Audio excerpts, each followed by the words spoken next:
Yeah, it's gonna be a long night. Sweet, Hope you brought up a long. I'm ready. Stay. We are ready to go. What time is that? We close? Hey, on the dot. Let's do this. All right. Stand up. Pledge allegiance to the flag of the United States of America and to the republic for which it stands, one nation, under God, indivisible, with liberty and justice for all. All right, I hereby call this public hearing for the FY 2024 budget for public display to order. Madam Secretary, call roll, please. John Lorenzen. Here. Brendan Murphy. Here. Peter Cucciarini. Here. Jillian Phelps. Here. John Ruggles. Yes. Fred Skeptrum. Yes. And Lisa Booster. All right. Do we have any residing presenters concerning the display of the 2024 budget, Madam Secretary? Would they sign? They would have to sign it. Who's present here? Sign in. You want, no, Nobody signed? All right, no one signed. Board clerk limits to public hearing, so no presenters. so what we will do is present to the board just an overview and to the public an overview of the budget. And then if you have any questions, you can, and then we will be approving the all we're doing, we're not approving the budget tonight, just the posting of the budget. And then we approve the budget at the second meeting in September. So we've got month and a half, good month and a half to review the budget if there's any questions. And so Carly's gonna send out the budget to you, the actual spreadsheet. If you want to look at that in great detail, you certainly may and have any questions. But we'll give you just the highlights tonight and then see where we go from there. So let me pull it up in just a second here. Is this the only chance for public comment before we approve it? Or No. will there be other? The second, so there's two more chances for, that's a good question, two more chances for public comment. There's of course, the regular public comments at three more chances. Our next meeting in August, then the committee meeting in September, and then there'll be a public hearing and public comments at the September meeting when we approve. So the public has ample opportunity to give feedback. And just to clarify, what we're doing today is actually discussing the tentative budget. So changes could be made to the budget between now and September 25th, when the board would approve the actual budget.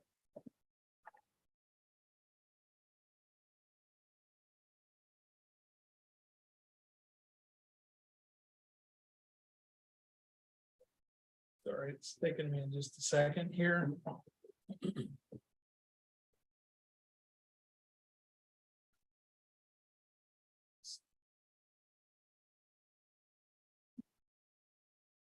Okay.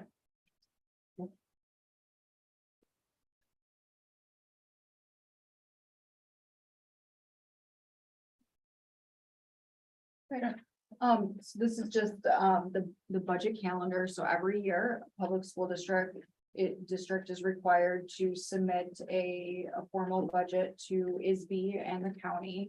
And as Dr. Lynn just mentioned, we're reviewing the tentative budget today, requesting board approval to put the tentative budget on display, which would be posted to our website, as well as a paper copy in each of the front offices at each building. On the 17th, a legal ad will be posted in the Daily Herald, letting the public know of the budget hearing on September 25th. So between today and September 25th, people can review the budget, the tentative budget, ask questions, come to 3 board meetings, and make public comments if they'd like. Let's see. And then on the 25th, we'll be asking the board for the budget adoption. The last day to adopt an annual budget is September 30th. Once it's adopted, the district has 30 days to submit it to ISB and the county clerk. The next tab here, the next slide, is simply just a description of the 9 funds within our accounting system. So public schools are required to do something called fund accounting. This splits the revenues and expenses into 9 funds.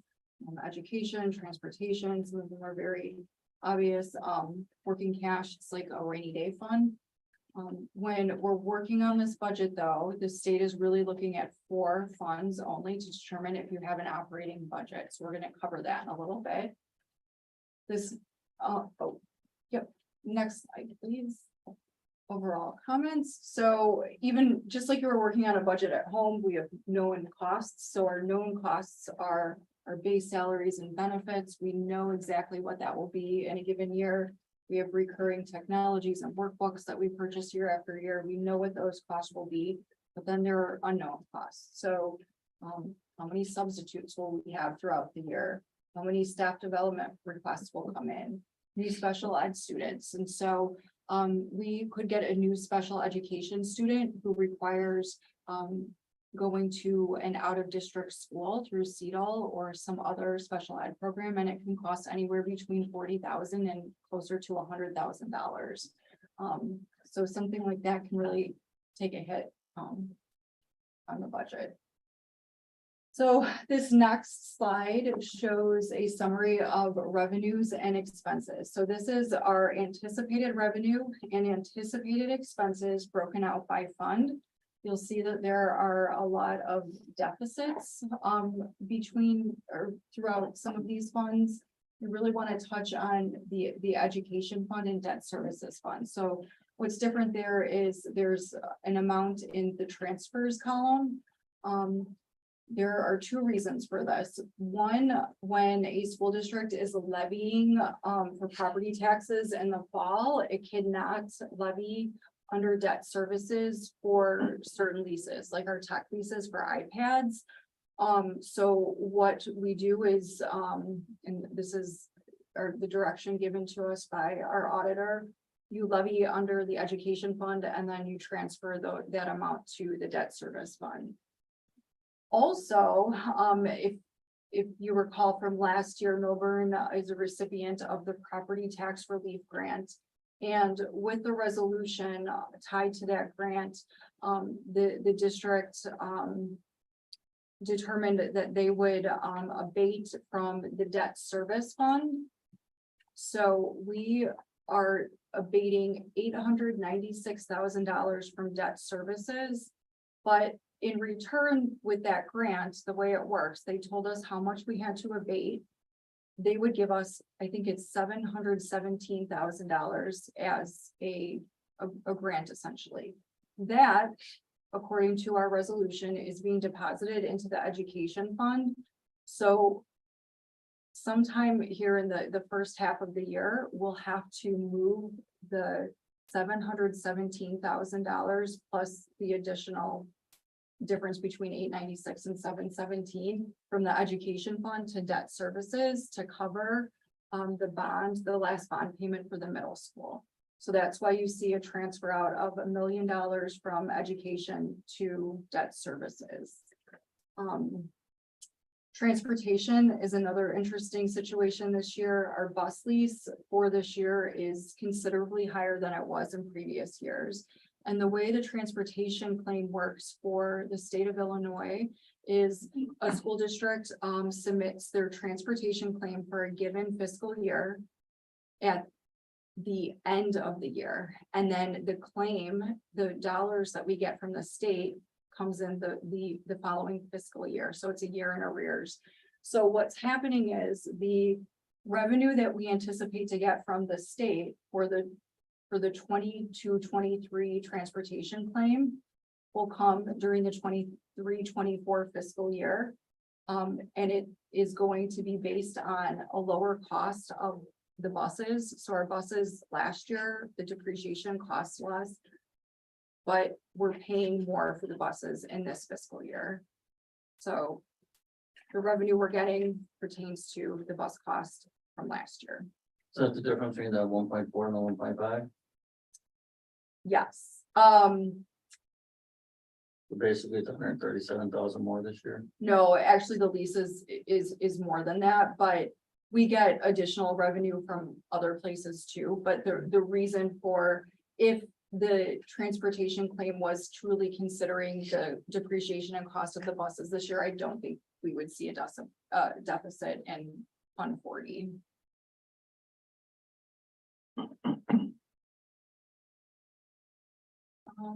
Let's see, capital projects, so that's our bigger projects, and this is more of an estimate. The -360 in expenses, that's more of a wish list. I don't know if we'll really get to all of these projects. If we do, there could be a deficit. However, with all of these funds, there is a cushion in all of the funds because every fund has an existing positive fund balance. If we can go to the next tab. What is tort? Tort is legal, so our legal fees, so we can levy from taxpayers a certain amount for certain legal fees. And very specific legal fees, like I think workers' comp is one of them.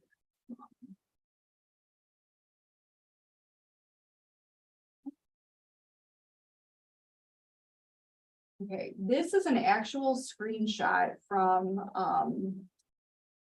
the state budget form. So the state requires every school district to use their state budget form. It's a 38 tab Excel spreadsheet. It pulls data from our financial system. So every expenditure and revenue that we're putting into our financial system is a budgeted amount. It pulls that information in. And it disseminates it across these 38 tabs. But what it's really getting down to is this one tab, and it's looking to see if we have a deficit budget. And when it's looking to see if we have a deficit budget, it's only looking at what they call operating expenses, which is the educational fund, operation and maintenance fund, transportation, and working cash. And working cash, again, is just like a rainy day fund, kind of like a savings account, if you will, that you could abate if you needed to, if there was some sort of financial need in a different fund. So the thing that's a little unique in this, if you compared this slide to the previous slide, you'll see that the difference in the education fund actually has a positive $930,000 balance. But the reason for that is this tab doesn't suck in those transfer amounts from the previous tab in the spreadsheet. So, however, what that indicates is that the state is solely looking at revenues over expenditures in these four funds to determine whether or not there's a deficit budget. And since these four funds have more revenues in total than expenditures, the balance or the budget is considered balanced. So there's no deficit reduction plan that's needed. Then I'll try to go through these really quickly, but the intent of the next few slides is just to give you an idea of revenues and expenditures. You might need to shrink it down if we can, just to compare, but I'm sure you've heard this a number of times. The bulk of Millburn's revenues is coming from local sources, mainly property taxes. And the bulk of our expenditures are salaries and benefits. So the next few slides are really, and if we can just sit here just for one moment, but what the next few slides are doing is just looking at the working or the four accounts that were in the previous slide. So education, O&M, transportation, and working cash to show where the revenues and expenditures are coming and going. What makes up the other local Sure. revenues? So that's a good question. So other local would be things like fees that families pay for registration, activity fees, field trips. It includes, I knew you were going to ask that question, John, so I wrote the answer down. Rental income that we get. So we get rental income from different sources using, say, the gym or the fields or Echo, for example, and that's split between funds 10 and 20. Special ed tuition from other districts. So we have some school districts that don't have, or neighboring school districts that don't have early childhood programs. So they send their students here that need early childhood services, and those school districts pay Millburn directly.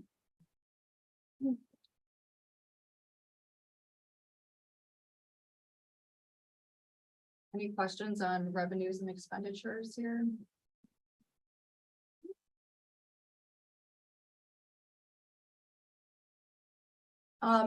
The budget highlights for the education fund, we assume about $40,000 for lane changes.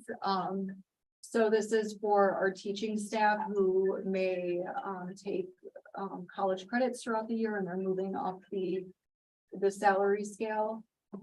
We're estimating about $215,000 in substitute costs. That's about where we were last year. As you may recall, when Catherine Loney from Cooperative 90s came to visit us, our insurance went up considerably this year, 15% for PPO, 9.5% for HMO. Purchase services, those are things like our software licenses, professional development for staff. We're anticipating a slight increase there, and for supplies, non-cap equipment, so that's something that's not super expensive, but not something that's a supply that would be used up in a year. And that last other objects, that's out of district special education tuition. So on the next slide, we jump into O&M for revenues and expenditures. This is a little bit different on the revenue side. Property taxes and local are our only sources, so we're not getting any real federal dollars or a lot. We might get 100,000 under the ESSER's plan, but it's basically just local and property taxes. So again, those local dollars come from building rentals, interest on our savings account, maybe some rebates that we participate in. And then the assumptions for the O&M fund, we expect to see a decrease in salary for two reasons this year. Last year in 2023, we had a little bit of overlap when we brought on a new director of operations and maintenance. The previous director was retiring, so we were bringing on someone new. We wanted to have a little bit of overlap for, I think, about 3 months there, so that the new director could train. We're also assuming full staffing this year. Last year, we did not have full custodial staff here in the elementary building. We were down a head custodian for most of the year, as well as we had some other custodians out for various reasons. So now everyone's back, and we're hoping to see less overtime that carried over to the other staff. Again, benefits increases, purchase services increased, assuming that the facilities assessment is approved. It's making this an assumption of 90,000 in additional purchase services. One other thing I'd like to point out on this tab, if you were on the board last year, you may recall that the board approved the purchase of an F-250 at the middle school. We do our own plowing, snow plowing here at the district. The middle school's truck was very old. We needed a new truck. The board approved that in the fall. We placed the order in the fall, but the way the state bid and consortium works, we did not get the truck until I think July or August of this year. So our auditor said because we didn't get the product and we didn't pay for the product until this fiscal year, it should be added to this budget again. So that's why we're seeing it again here. Do we have a plow truck at each school? Is that how? We do. And they share, so each of them has a little bit different function, so we have two, it's a good question. We have a salter on one, and we have a beet juice spreader on the other. So one is a preventative that you see it on the bridges that the county puts down, the lines that you see before it snows. So you lay that down the night before, so it lifts up, and it does work. So it helps lift up the snow and doesn't allow it to stick to the pavement. But it can't, once there's ice on there, you need salt, still have to use salt, so can't get out of it. So one truck has one, the other truck has the other. But so, and they both work at both schools. Gotcha. As a team.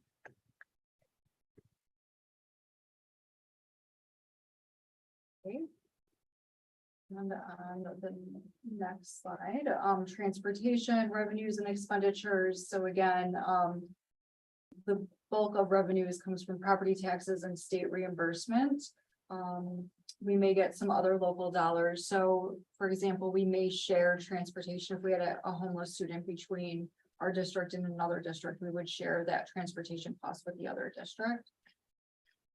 Expenditures, half of the pie is still going to salary and benefits, the rest to purchase services, which is the bus lease, the technology that the transportation department uses. We have different tech applications. It also includes the use of cabs for our special ed population and homeless students if we have them. I think this is really just covering that, hoping for an increase in salaries. If we could hire 2 more bus drivers, that would be wonderful. Again, the working cash is simply just a savings account. We're anticipating about $62,000 from property taxes for working cash this year, which would provide an ending balance of just over $800,000. Again, if the district was ever in dire need, what it can do is abate either the majority of the fund. I think you have to keep 5% in, or you can partially abate it and move it to the fund most in need. And then I'm not really going to walk through this one in too much details, but these are the remaining funds that are also captured in the detailed budget document. So this is just showing the difference in revenue and expenditure between 23 and 24. And then very last, capital project considerations. This year, we're hoping to update the pneumatic control system in the old section of the elementary building. That's going to cost about $100,000. However, that's baked into the ESSER 3 grant. And then future projects to consider. I think really if the facilities assessment is approved, that will really dictate what the future projects will be. But there's always, continuing flooring at the elementary school. Inspecting roofs. The buildings are both getting a little bit older, keyless entry system. I'm sure we will learn more through that facilities assessment. I think that's it. So any questions? Once we approve a capital project, it gets done. We can't rob that account to pay for something else, right? Because that always has to go through a vote. Is that right? Do you mean If we decide not to do a project, where's the money go? oh, it would like- remain in that fund Oh. and then you could use it for another capital Okay, project. so it stays there. Yep.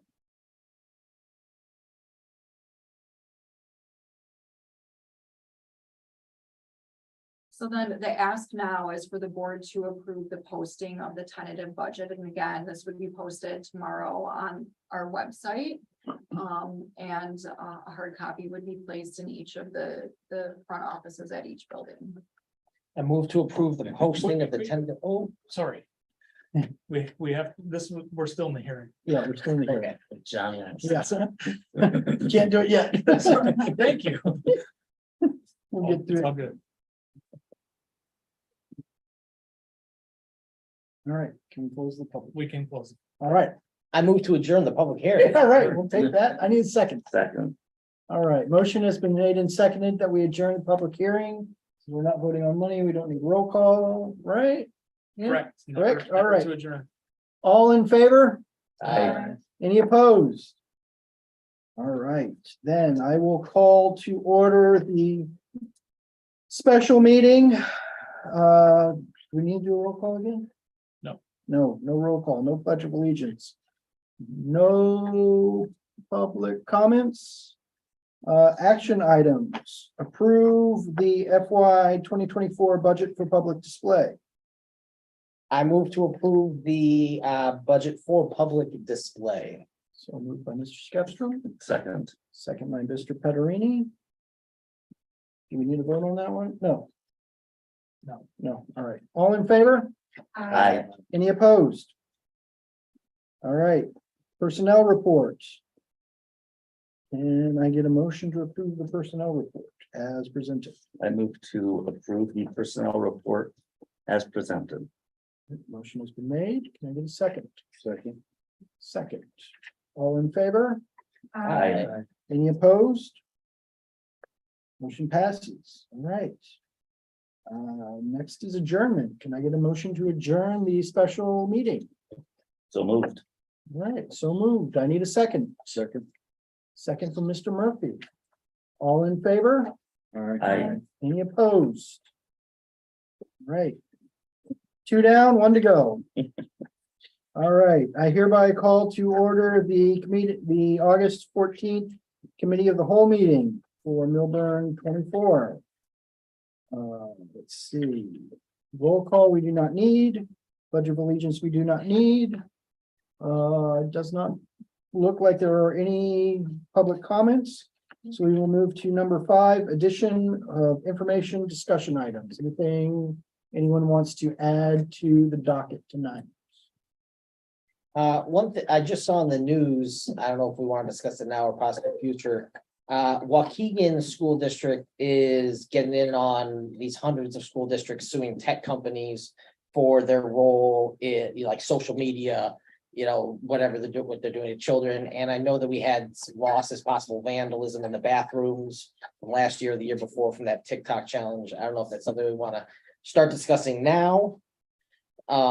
Discuss it at a future date. If that's something we're interested in. That I just saw in the news today that Waukegan voted on that. So I'm sorry, can you clarify? Yeah. That they're suing, yeah, there's Tech hundreds of companies? school districts who are suing like TikTok, Facebook, okay, also social media. social companies. media Okay. tech companies, for their role in profiteering off of. Yeah. I don't like to say, Vandalism? yeah, and because we've suffered direct losses in the form of, that one, I'm sure there's other issues like mental health of students being bullied on there or whatnot, if that's something, Are the lawyers doing it pro bono or on a? Well, no, so Contingency or? what Waukegan voted on was to retain lawyers to to join the lawsuit that, there's, So that would cost money. yeah. Well, we can instruct the board to look into it Yeah. and see what they come back with. I don't think there's a problem with. Again, and these things take time. Yeah, It's, there's hundreds of school districts doing it, so. Call Waukegan and see what's going on and Waukegan, right? what they're looking for on a more. Wouldn't we have to show Unpublic. damages? Yeah, Right, that's what I'm thinking Somehow. of too. Quantify it. I mean, Part of it's I like personal getting ahead of it, but I haven't, I mean, Yeah, it's so new and that. we can Was there call a, and ask yeah, it's not Waukegan gonna and hurt to say. have information, but. Can we converter challenge? No. Damn. Do you have an opinion there, Mr. Lynn? No, I can look into it. I don't think it's gonna be worth too much because we didn't have a lot of damages. We caught any kids that did damage. This was probably 2 years ago. And they paid restitution. Good. So what we require of our kids is they pay up in restitution or community service or whatever. So we had a couple of moments where it was a little bit, they're doing obnoxious things in the bathroom with hand dryers and towels, paper towels and stuff in the toilets, I guess was one thing they did, or unroll with toilet paper. I don't know, Doesn't hurt. to but I can know. look into it, and see what's happening, because I hadn't heard about that.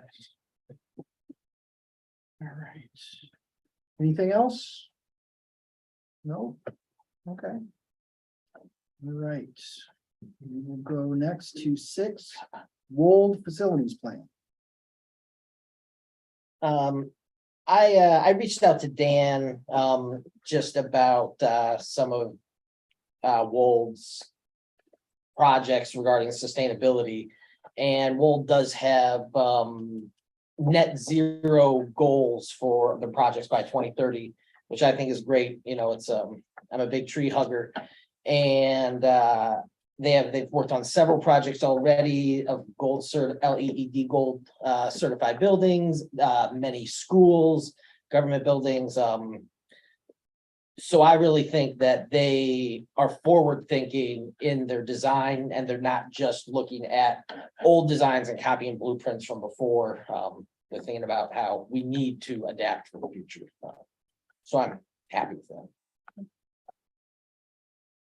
And so this plan will this will basically really examine the buildings closely and determine what maintenance we're gonna have to do over the next 10 or 20 years, prioritize that.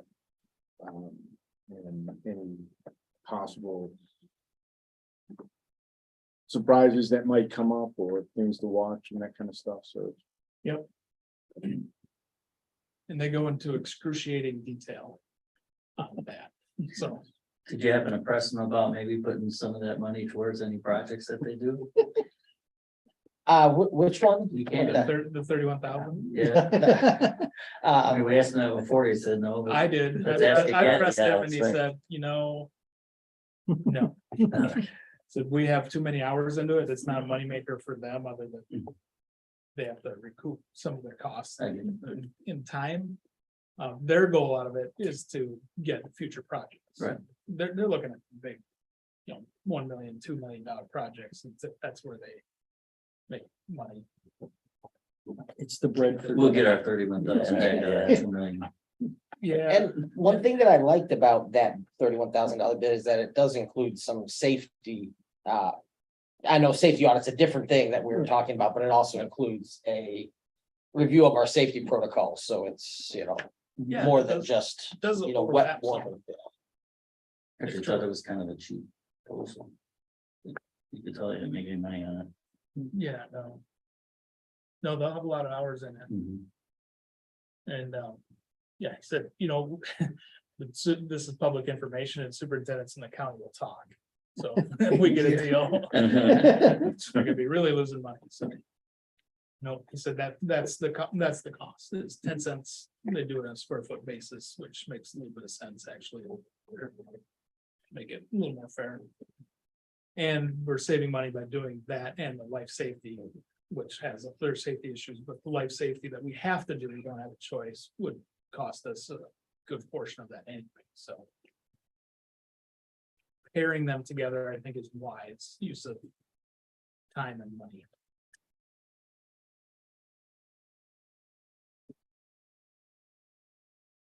Any other comments?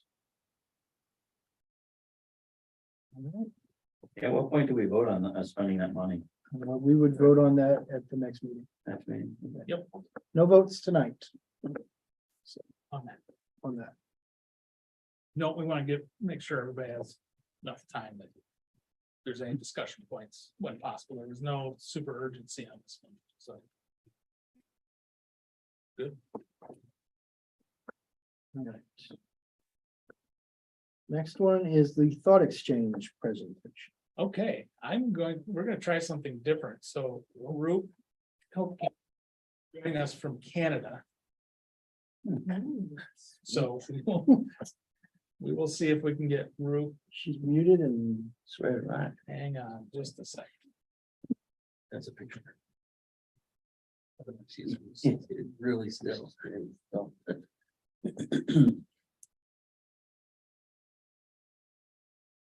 Hi, Roop, we are ready for you whenever you are, if you can hear us. she's on mute. Is she talking? Asked on mute. I'll click on that.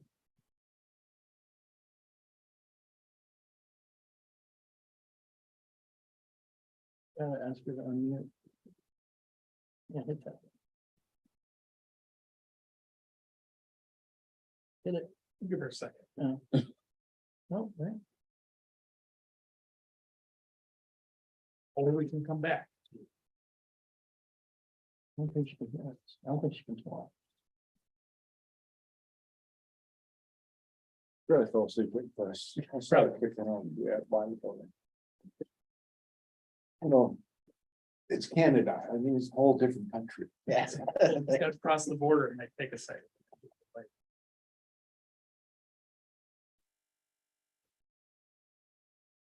Okay, let's move on to another agenda item. Wait for. Come in.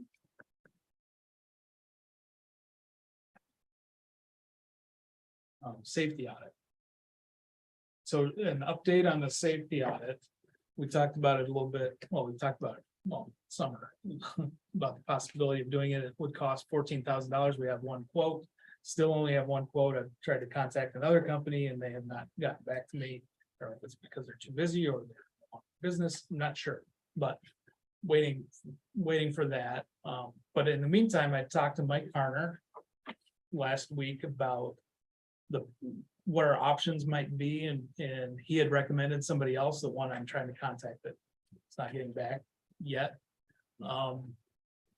So I talked about, hey, could the county do something, the sheriffs, and he's gonna talk to the sheriff's department, he's gonna do a little bit more research to see if we can do this, because just doing the math on $14,000 for our district, we could share that with a few districts or hire somebody, you know, if he did 10 districts, that would be $140,000 a year. So there's different ideas out there, so we'll see. But I just want to give you an update that I haven't forgotten about it and I just don't have any more information yet, but I'm trying to get more information about it and make sure that it will work for us. I might be remembering this incorrectly. Did you say the other schools weren't really happy with it? Not this one, a That was different the different- person, Oh, Not the one Mike recommended though. not the one Mike recommended and not the one that we got the quote for. It was someone else Gotcha. that they And weren't thrilled with because they spent more money than that, and they didn't think the value added was worth the money. Not that they didn't get good information, No, just right, not right. enough to justify that much. something to keep in mind, our WOLD, the facilities plan includes that life Life safety. life safety evaluation, they have a different view, and I understand that the safety audit is somebody who has a very narrow, or not narrow in a bad way, but a very focused view on that one area, but I just don't want to pay twice for the same thing. agreed, right. So, Right, if there's any overlap, maybe we hang on a minute right. and let things play out. Their shoes. All right. Hi, Rue. Hi, everyone. Can you hear me? Yeah, very well. Okay, good. Sorry, I was having some internet issues here, so I'm glad that it's working. How's everyone doing? Very Super good. Wonderful. Good. Thank you for allowing me to join you today. You bet. Hi, Jason. How are you? I can I'm see good. you now better. Good to see me. I can It's see you better shifting now. around. No problem. I'm sorry. I'm just coming in to the conversation, so I wasn't sure where we were at, or if I'm up now, or what's happening. We're up now, so. Okay. You are on and can go. We were waiting for a couple minutes for you to get on. We went to a different agenda item, so it's all good. Oh, okay. Sure. So everything's okay now for me to continue? Yep. Okay, great. Continue. So I Okay. have it so you can share your screen Oh, And we perfect. can- Okay. if you'd like, or we'll see how Yeah. it works. No, that's totally fine. Let me just get my screen ready to go so that I can share with you all. Okay, perfect. So I'll just start first by saying thank you again for allowing me to join your board meeting. I appreciate everyone taking the time out of your busy agenda to include me. I was just going to share a little bit more insight into Thought Exchange, which obviously most of you are aware of is a comprehensive engagement tool that the district has had in the past, and hoping that we can continue the relationship moving forward. Jason and I have met and had some discussions, so he was grateful enough to let me come today and share what we had talked about in front of everybody else, and obviously open to questions as we go or any comments, but essentially wanted to share something that I shared with Jason with the greater audience. So let me just share my screen, and then if Jason, you could just let me know if you can see it. Yes. Works great, actually. Perfect. Yay. Okay, good. Let's see how my Vanna White skills are though. Let's share it with everyone. So Thought Exchange and Millburn, obviously we worked together in the past, and we just wanted to take the conversation again that I've had with Jason and share it with the wider team on how we can support moving forward and answer any questions that anyone may have at the moment as well.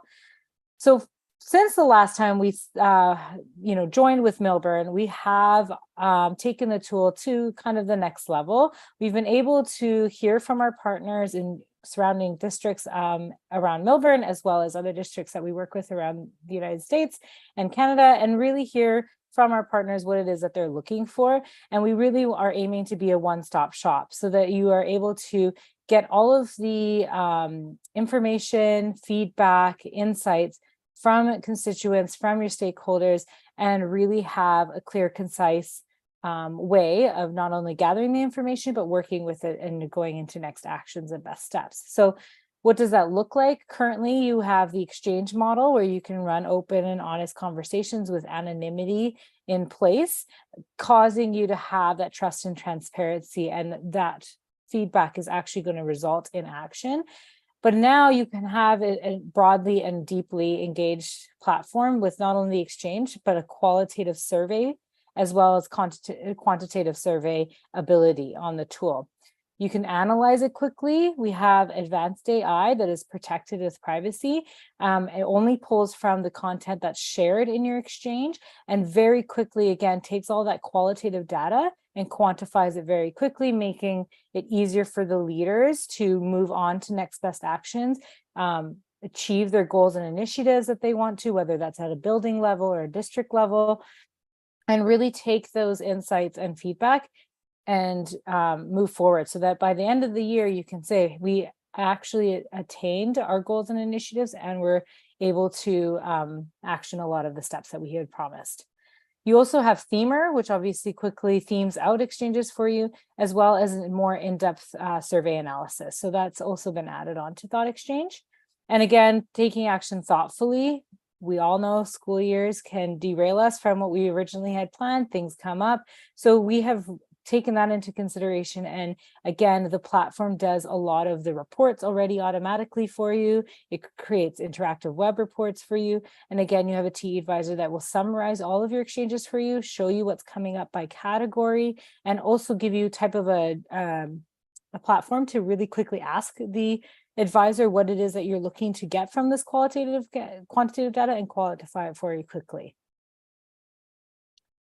We talked about strategic planning being quite a big focus for Millburn this year, something that we need to initially look at. So I really wanted to take that into consideration when I was sharing what we can do with Thought Exchange. That we work with consultants, we work in step with consultants, as well as we replace consultants with a lot of districts, depending on the way that you want to go at a lower budget. And so here you can see we create 3 steps sufficiently when it comes to any strategic planning process. Equity, making more representative decisions using anti-bias technology to include more diverse voices. Effectiveness, so increase confidence into the decisions that you're making and the resource allocation, and that's applying and aligning the stakeholder priorities. And then the efficiency, so using real-time insights to synthesize qualitative and quantitative data, and like I said, take action more quickly. Can you do a Sorry. little bit more detail on what is anti-bias technology? How's it Just work? write that question down. What does that even Yeah. mean? No, absolutely. And it's funny because Jason asked me the same thing when I did this with him. So anti-bias technology, essentially, because it is an anonymous platform, it doesn't matter who you are, where you come from, your background, what you believe in. Everyone has a seat at the table and has a voice. And that's really what we lean into when it comes to anti-bias technology. We do have moderation also added in there, in the sense that you can make sure that there's guardrails around exchanges. So anything around like rude or hurtful thoughts, or anything that's identifying. So we don't like that Roop did this, or Roop is this, those will get flagged. So you can have those moderation and guardrails around exchanges as well. So those are all in step of how I would partner and make sure whoever's running exchanges is aware of those best practices. But the anti-bias technology is really just sharing the fact that it's completely anonymous, but with that means it can be given to anyone and everyone can participate. Does that And answer the that question? raises, more questions. I mean, say I don't like Roop And I take the survey. And I say, I don't like Roop, she's terrible for whatever reason. And then I send it to my, 30 separate email addresses. And send them in, or I send it to a link on my web, my I Hate Roop webpage and 10,000. What did I do? Yeah, 10,000 people send in emails that say, I hate Roop. Yeah. How do we keep the data? Accurate. How does that deal with that? Yeah, great question. Thank you. So I don't know what I did, but please let me know if I've done something. We love Roop. Yeah, we love Roop, but Thank you. know. I know this is a public meeting, so please don't identify what I've done. No, I'm just kidding. No, so absolutely a great question. So it isn't by email. So the link isn't, you don't join Thought Exchange by email. It's usually by a domain restricted access. So the emails would be hard because then that way it wouldn't be an anonymous platform on the back end. We would be able to identify it by email. So that's why we aren't by email. So I could send it to 3 different emails of mine. It will always go off of domain access, and it'll take off from wherever I left off. So that is the email part of it. Actually, Jason asked me this question and I'd given an answer, and now it's actually another thing about Thought Exchange. We always listen to what our partners are saying, and we have actually identified the need to have unique links. So only those that you send it to will be able to access your future exchanges or surveys. So it's not something that can be shared. So right now you could potentially share it. We haven't seen that happen, but you could potentially share it to, let's just say, a neighboring district that maybe somebody has something to say. But that is now changing, and a unique unique links will be created, and only those that you send it to will be able to access exchanges or surveys. And that was simply just because this question was coming up a lot. So we take it back every time we get asked, and then our team works on a resolution, and that will come with anything. So a lot of, the T advisor piece, the survey capability, the analytics, all of that was based off of feedback we got from partners about how they would like to see Thought Exchange and how they would like to use it. So we always welcome more feedback like that, because your districts and what's happening more than we do. So if there is a challenge that we haven't accounted for, then please let us know so that we can make sure that our teams are aware. But yeah, so that unique link will be created for you. So what is that anti-bias technology? Basically, are you saying we could get rid of anti-bias technology and say anonymous? Because I may want to show my bias. I may want to say I prefer more girls' sports at the middle school.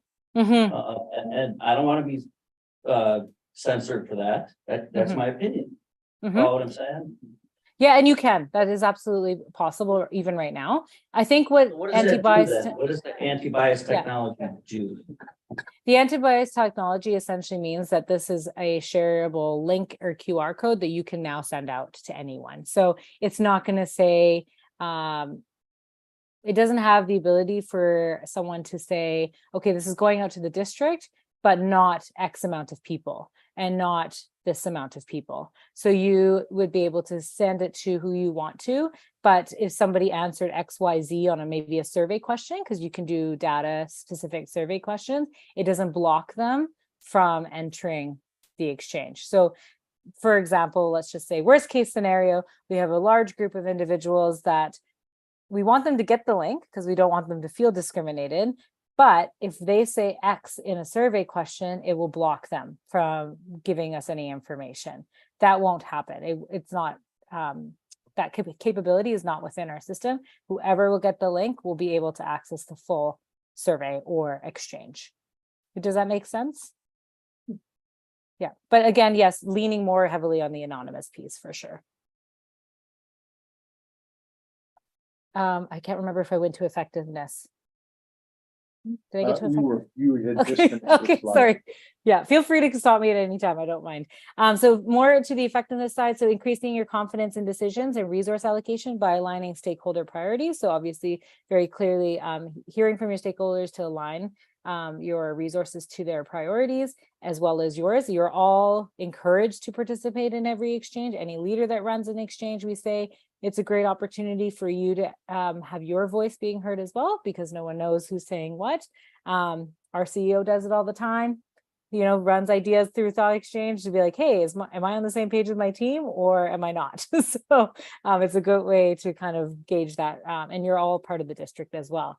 Efficiency, using real-time insights to synthesize qualitative and quantitative data and take action more quickly. Again, the tool is built to give you all the tools to do that and the resources, but also in 5 minutes, I can run an exchange with a large group of people and be able to hear from every single person. And so what I like to lean into here is not necessarily always listening to the loud minority, but also being able to hear from the silent majority and make sure that the ideas are resonating.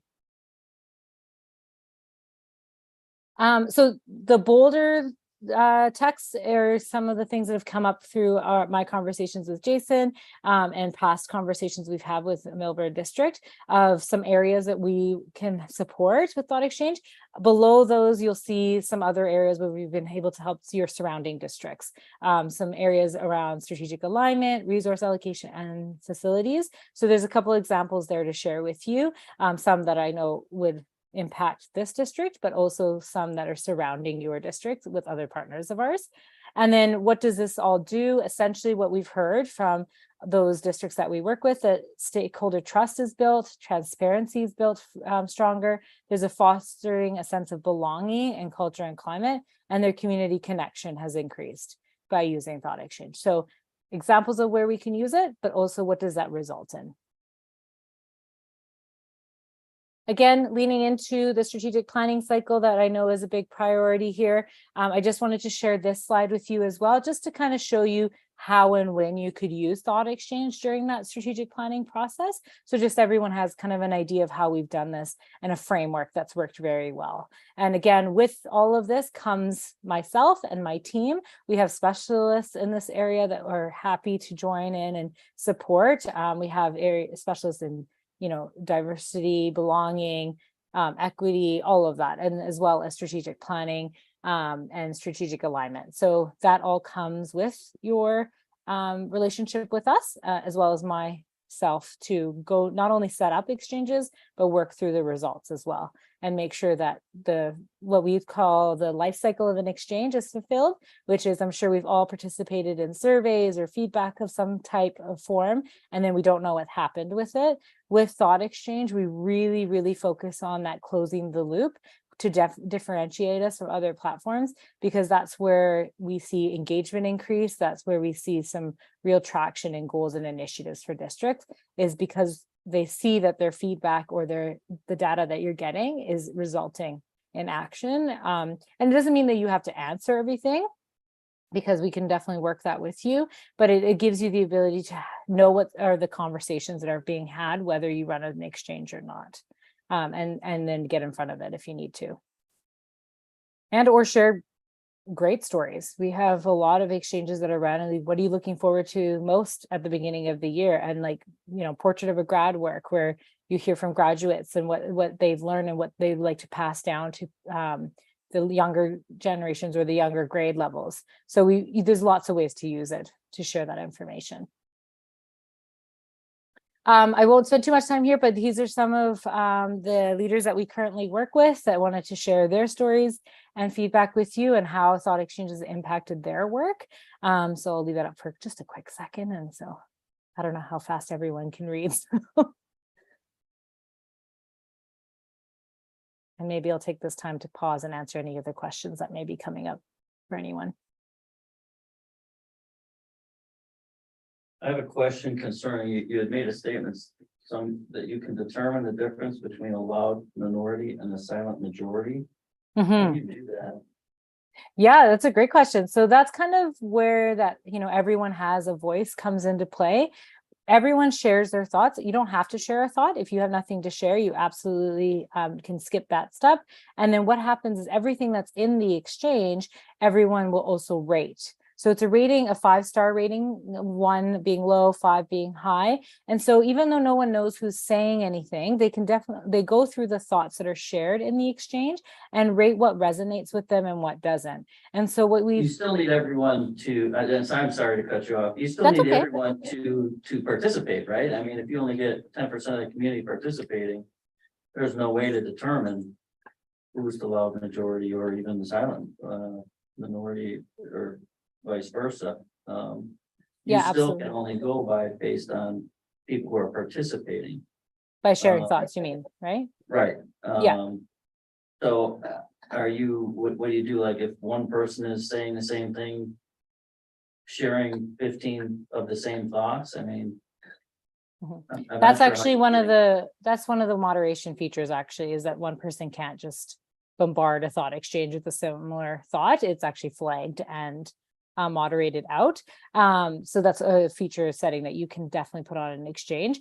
Essentially, the way that it works is you share thoughts in the exchange and then you rate thoughts in the exchange. What typically happens if I'm participating in an exchange and I can't think of a thought that I want to share on the topic, which rarely happens, mostly everyone has something that they want to share. I usually start rating, and then something comes to me, you can always go back and add more. So that flexibility within that exchange process is also there. And I Then can the person running the thought thread would have to compare that based on the number of people in our community. Then is that essentially how that exactly, would have to work? exactly. And that data is actually broken down for you in the exchange. It's all done for you. Thank you. No problem. Anyone else before I move on? You just have a Yeah, couple how more do you slides. handle, as John was mentioning earlier, how do you handle the people that don't reply?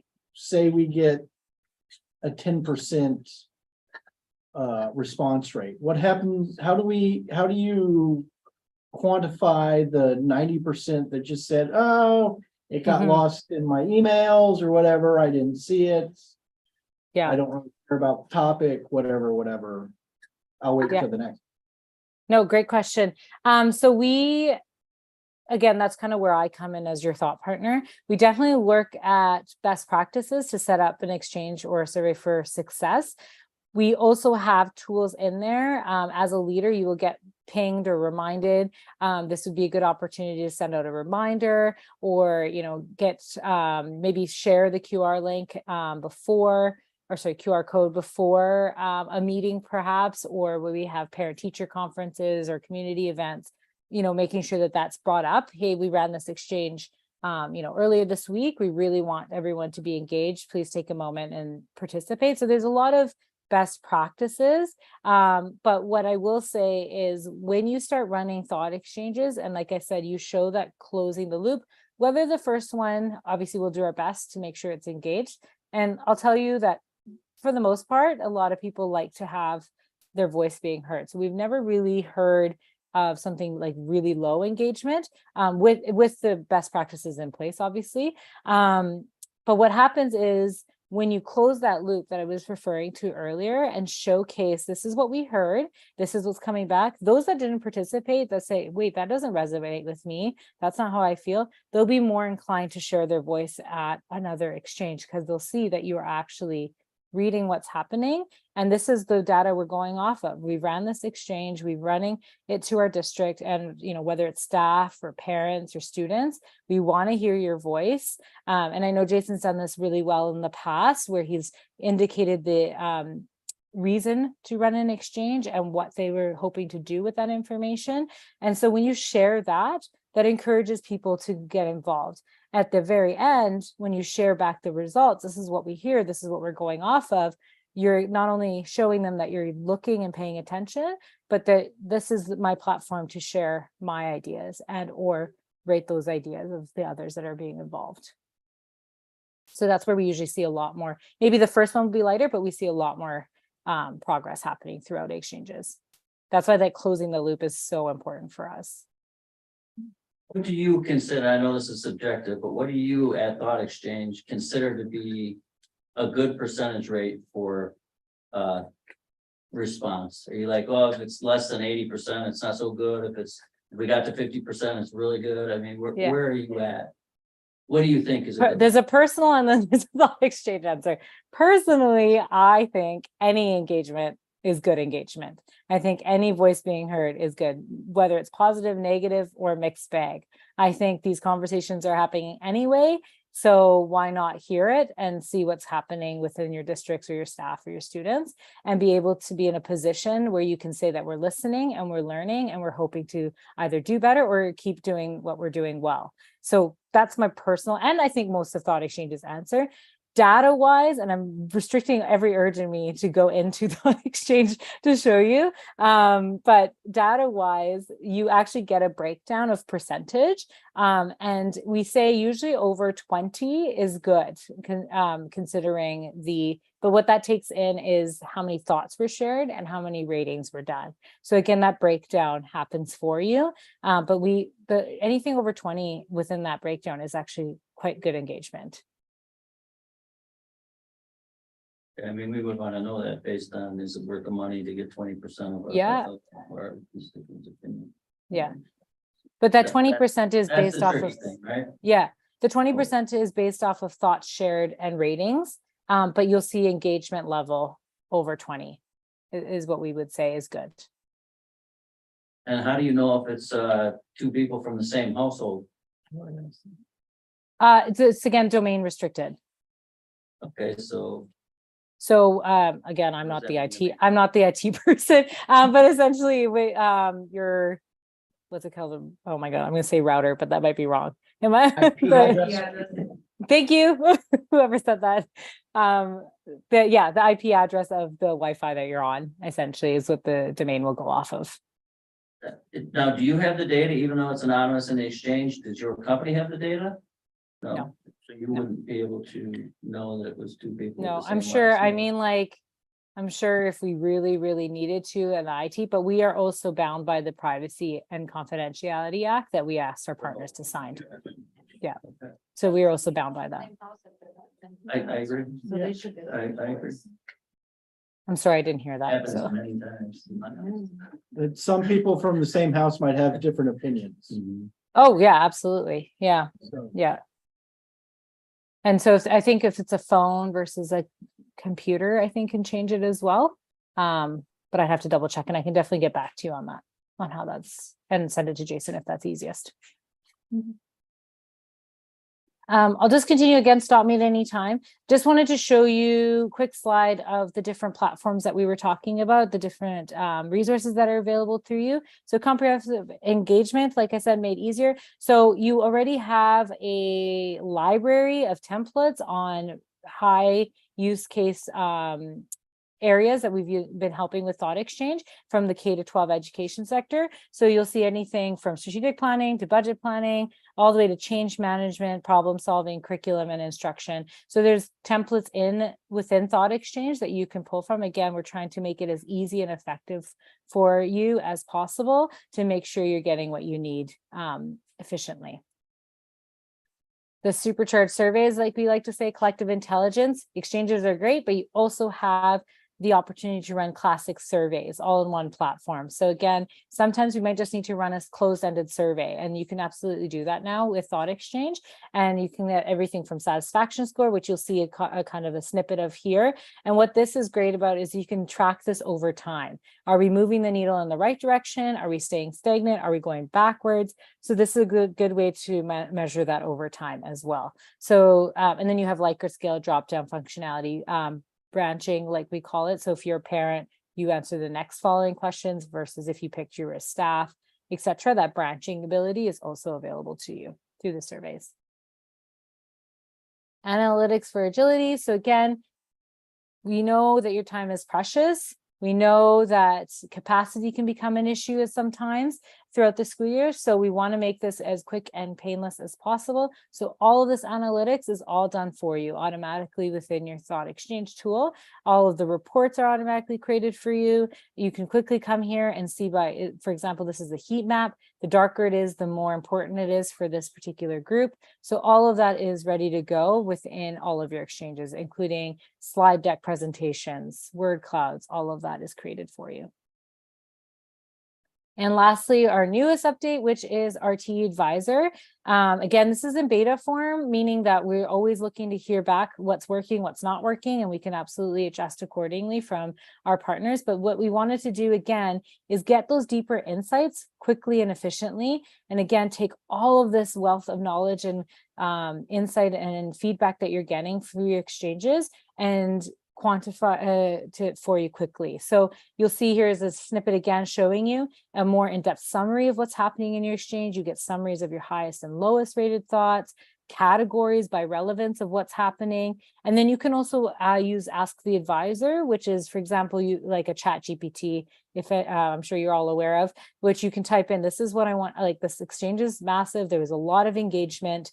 I just need to know what are the top 3 priorities that are coming up and the next best actions to take. It will do it for you.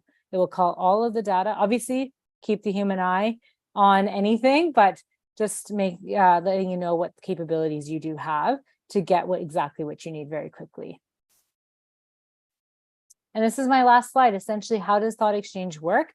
I think we kind of addressed it earlier with a question, but this is the bare bones of how this operates. We scale group discussions quickly. We receive candid and unbiased answers and learn what people think in real time. And then that way you can take decisive supporting action by making informed decisions from what you hear from your constituents or your stakeholders. And again, it could be to everyone, it could be internal, it could be external. Board meetings use this in their meetings, for example, just so that they're hearing from everybody that's there. That was all I have, but I'm here to share any or answer any other questions that anyone has as well.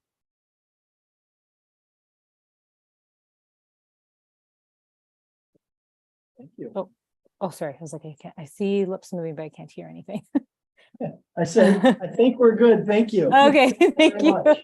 Sorry. And then I know that Jason and I had discussed about some potential exchanges that I'm not sure, Jason, I haven't had a chance to look if you ran them already, but some ideas that we had to showcase, we can absolutely run those as well to just showcase it to this particular board as well of kind of what that looks like as well in action. Yeah, I can do that with the board and just show them options. We could run one this week. Mm-hmm. Let me refresh. You're not gonna be able to see this at the moment. I can, oh, I see myself now. It's a little bit. I can see a little bit of it, but that's okay. I can get the gist of it.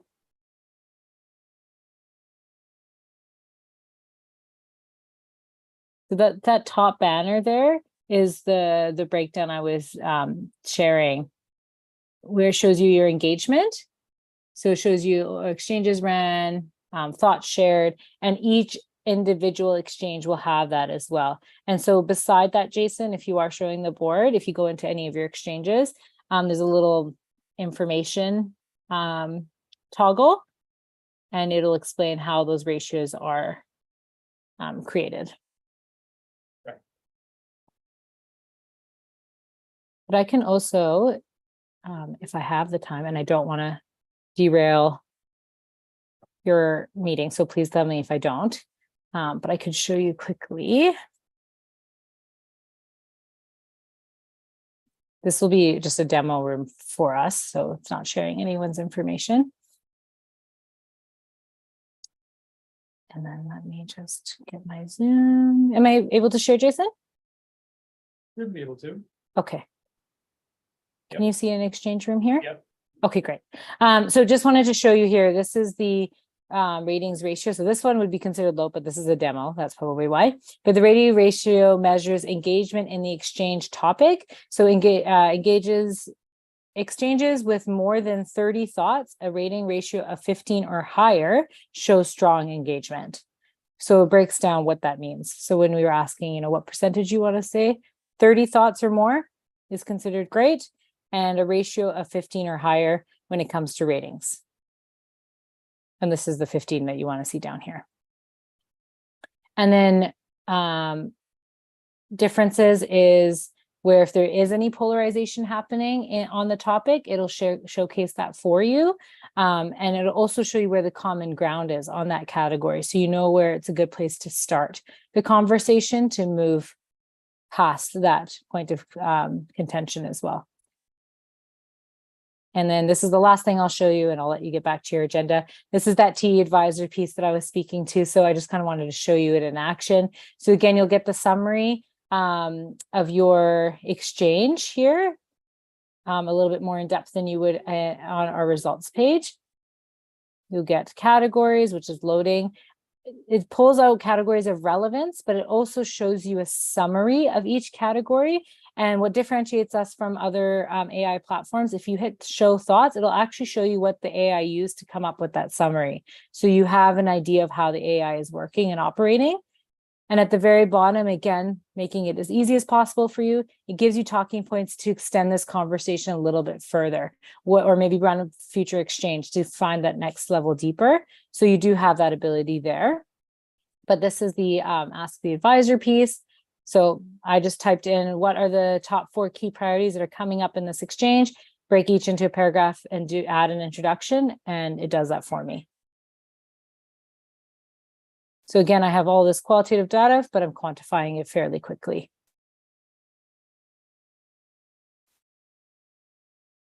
That's it for me. Jason, any other questions or any thoughts on TE Advisor that anyone wants to share?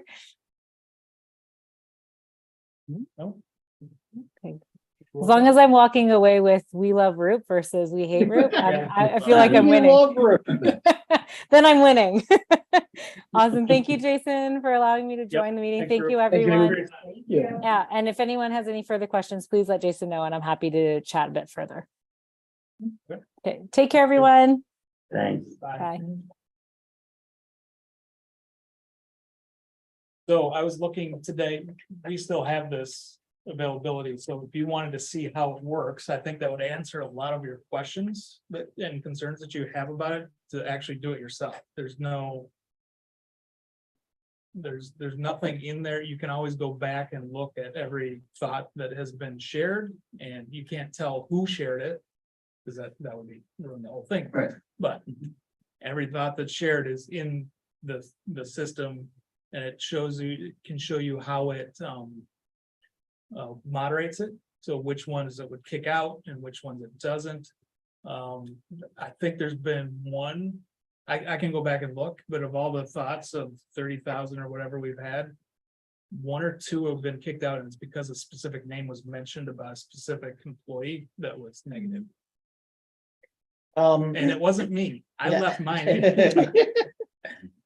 When they said, Jason Lynn's an idiot, I want that in there because it's good for me.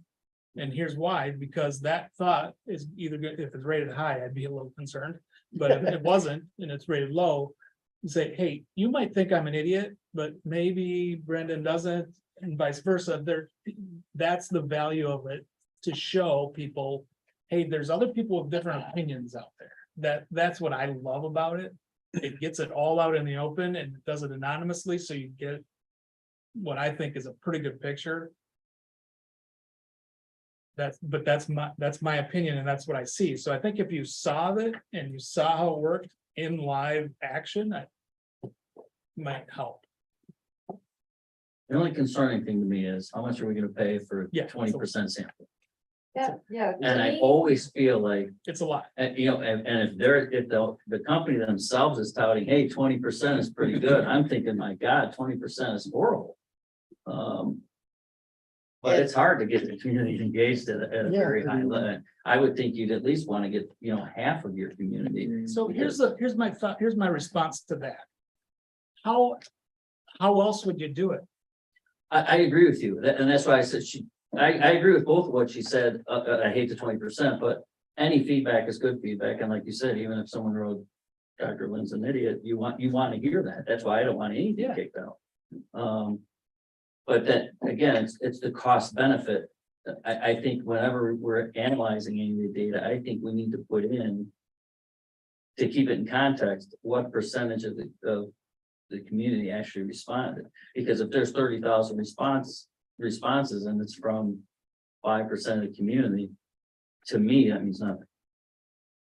It's either it's not a very important topic, Right. or, we just have an unengaged community, but, So the question is, so I agree with that and understand what you're trying to get at. My question is, how do you do it better then, and for the work? So if you're looking at for me, there's 900 families in our district. For me to interact with 20% of our district would take an awfully long time on any given topic. Much less me saying, okay, this is what I want to know about where are people at. And statistically, they're going by 20% sample sizes in any metric is a pretty strong sample. It's not going to change. What they're saying is if you can get up to 100, it's not going to change significantly. That's researched on polls. That's the polling data that they use to determine all this stuff. So how else would you do it more efficiently? So for 20,000, for me, that's pretty cheap if I look at it that way. When I look at it the way you're looking at it, yeah, I understand that. I'm just asking. as long as it's put in context, say, we've only had 20% of the community respond. Because if you say, well, look, the 90% of this is this, and we're like, well, it's really only, out of our 900 families, only 50 responded. At least it's in context when we do that sort of thing. Yeah. And if they can put it in that context, I have no problem with it, but it is expensive. It's expensive. I agree. It's very Right. expensive. I also think it comes down to how often we use it. If we only use it 3 times a year, I mean, is it worth Right. $20,000? She said if you have survey capabilities, are there times when you would use this with staff? We have. Okay. So I'm So I thinking can like, go. are there other platforms that we can I feel like that could get really busy. either ditch or, yeah, that's true. Yeah, Anti-bias. The time for them to talk about things that they might not be. right, like just Yeah. start using it for everything. Like Google Docs is free and currently the Linden Fest is using that as their voting method for Lindenhurst's cutest pet. You can vote for my cat, Sir Spooky, if you want. But they do have it where you sign in with your email address, so you can only vote once per email address. So that runs into the issue if you want to create 30, then you get that skewed vote system there. But again, that is something that's free and somebody would have to learn the process of doing that. And Jason, were you the one making like these before? So like you had to learn this software and whatnot, or? Yeah. It takes about 10 minutes to learn. Oh, okay. The Google Forms is no longer anonymous when you're collecting email. So we would have those emails. And in this case, it's not necessarily that it's completely anonymous, but because they have some things where, okay, X person answered this way on this question and that way on this question. And, here's the people who love this one and the people who hated this one, and they kind of compared them. There's like different ways they group those. So they're tracking the person's engagement all the way through and matching their answers on the questions and using that for the data. And Google Docs doesn't have that. I mean, you could go through the spreadsheet later and do something, but I wouldn't have the capability to do that. Yeah. Yes. So this is really powerful. When I first saw it, I was like, oh my God, that's crazy expensive. But when I saw the results, I was like, okay, this is a really powerful tool that gives us great insight. Is it going to give us the insight of everybody? No, because if they're not choosing to answer a question, how are you going to get them to be engaged, right? I mean, that's the hard thing. I like the fact that she's like, that's part of her job as our partner. She's got like a little playbook of how do you go out and get people? And some of the stuff she said, like, okay, during parent teacher nights, you get the QR code and drop it off in front of people. You bring stuff from the thought exchange and you put it into your talks when you're answering people, so they see that you're using it and it's powerful and it's something you're listening to. So you're building that engagement. So her whole thing is exactly what you want. How do I get better engagement? And I will help you do that. So that's nice.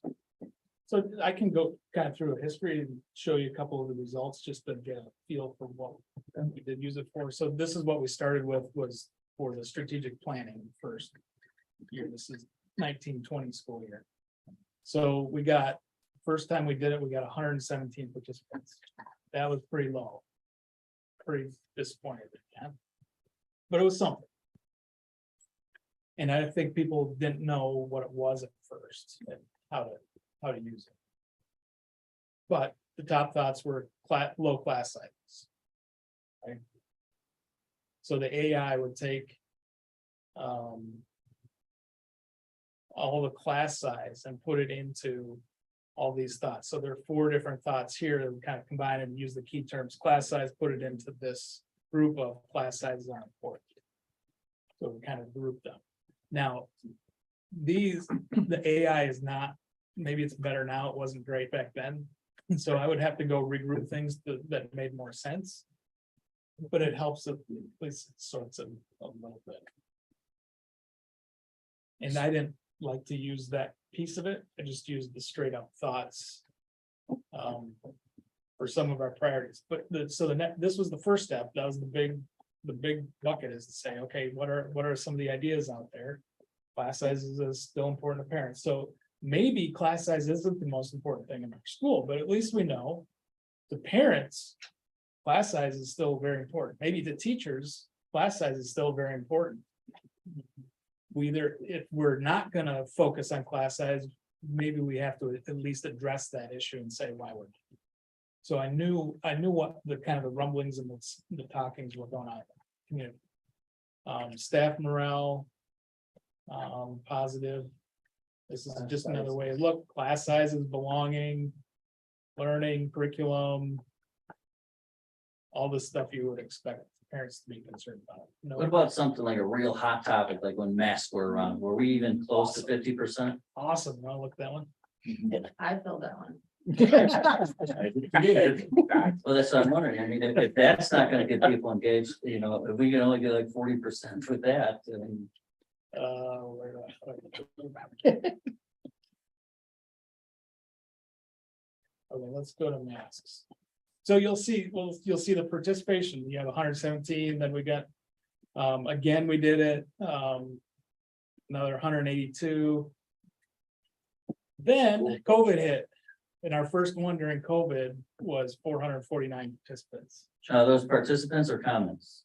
Participants, Comments are 281. Comments are 10. What's the, 8,000. Wait a minute. How do you have 400 participants but only 280 comments? because some people Because- took the test and didn't comment.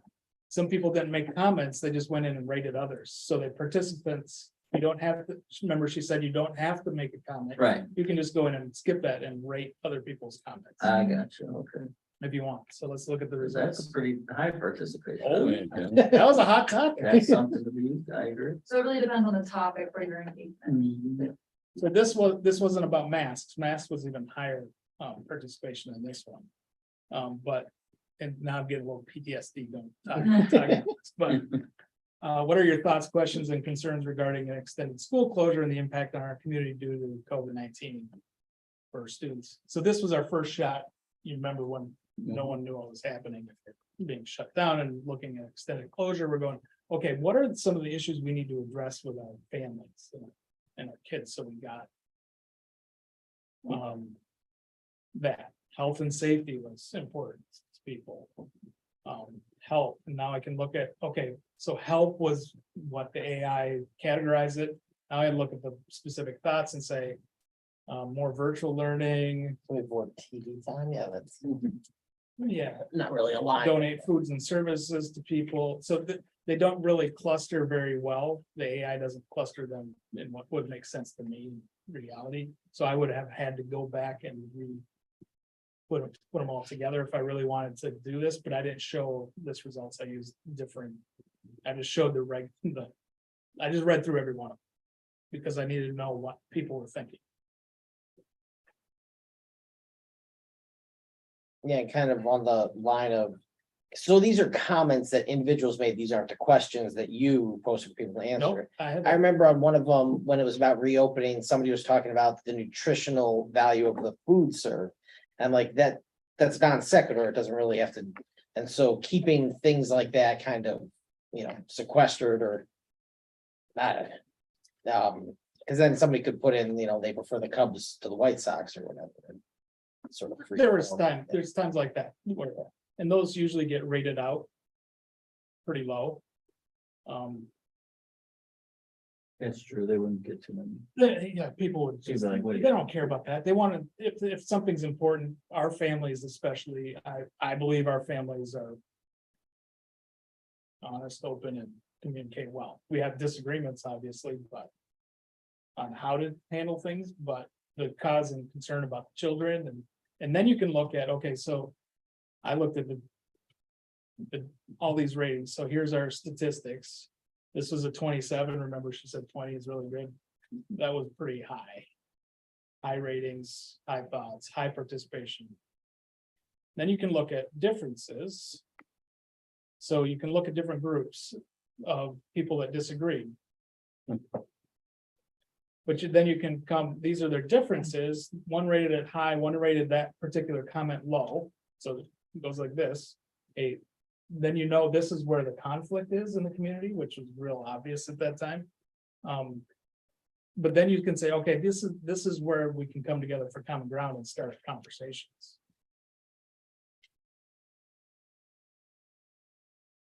So there's comments about, oh, this is AI. This is not, I'm gonna have to go look back at this, it's changed, but So those are just like keywords or whatever that it pulled yeah, out. picks up, well, it's key thoughts.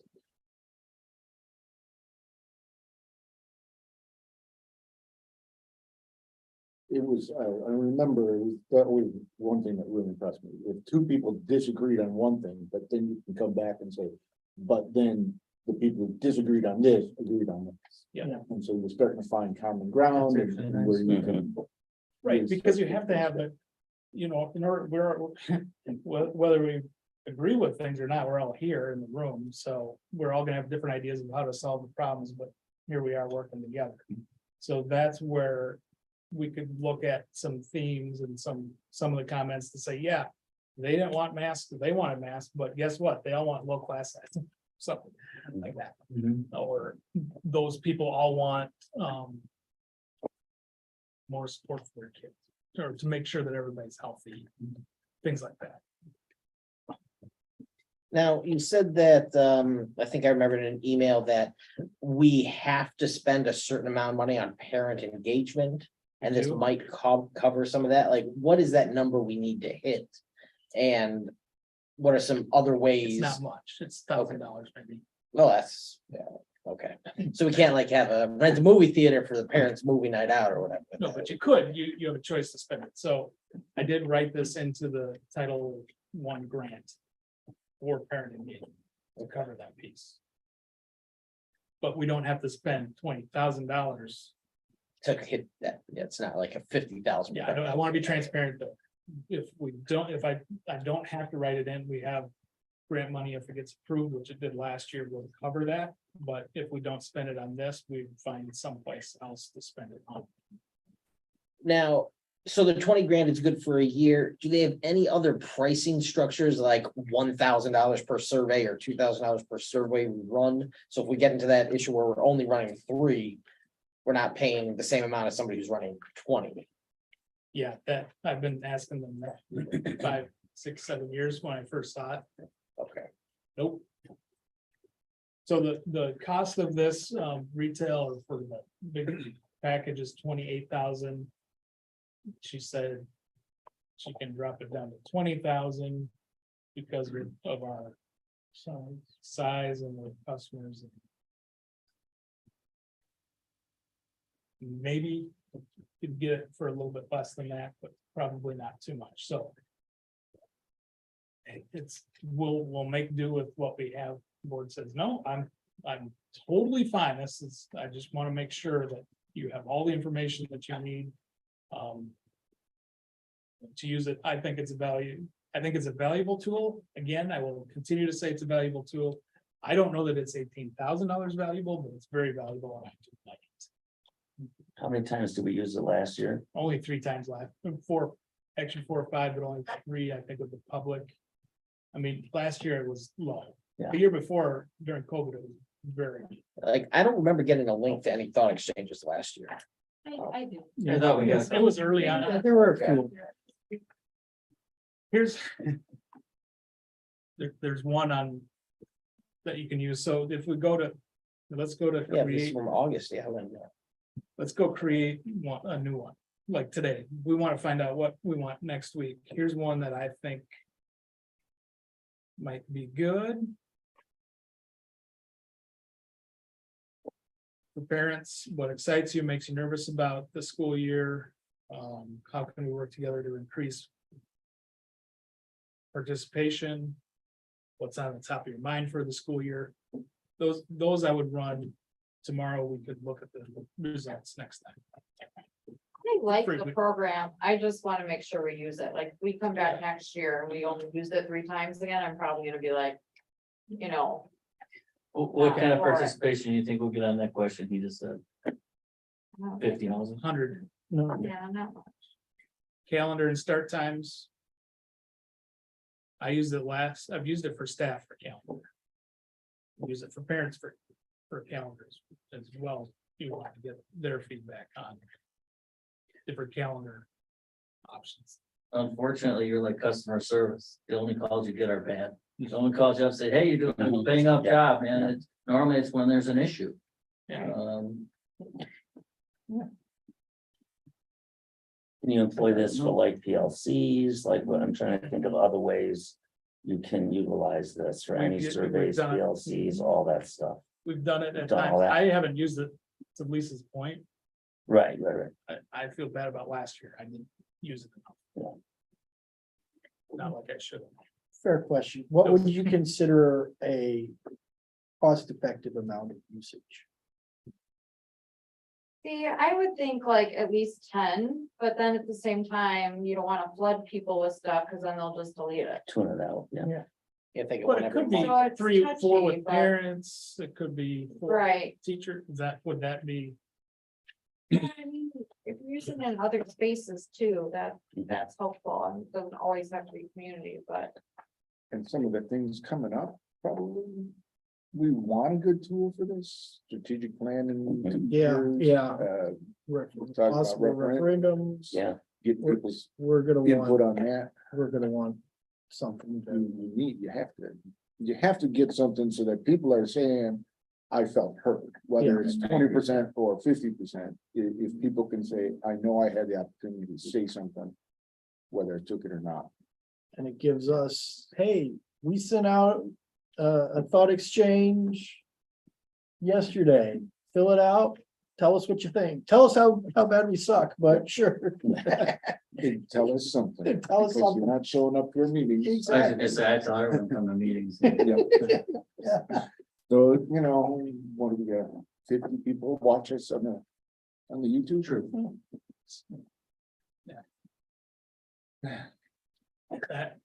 I struggle with this one, so. Because if you had a vote, which way are you here? Or are you? I would try it one more year. Just to see if we can use it, because we got some things that I think would be valuable, facilities. Safety, Strategic planning. strategic planning. What about reaching the people who don't have kids in the district?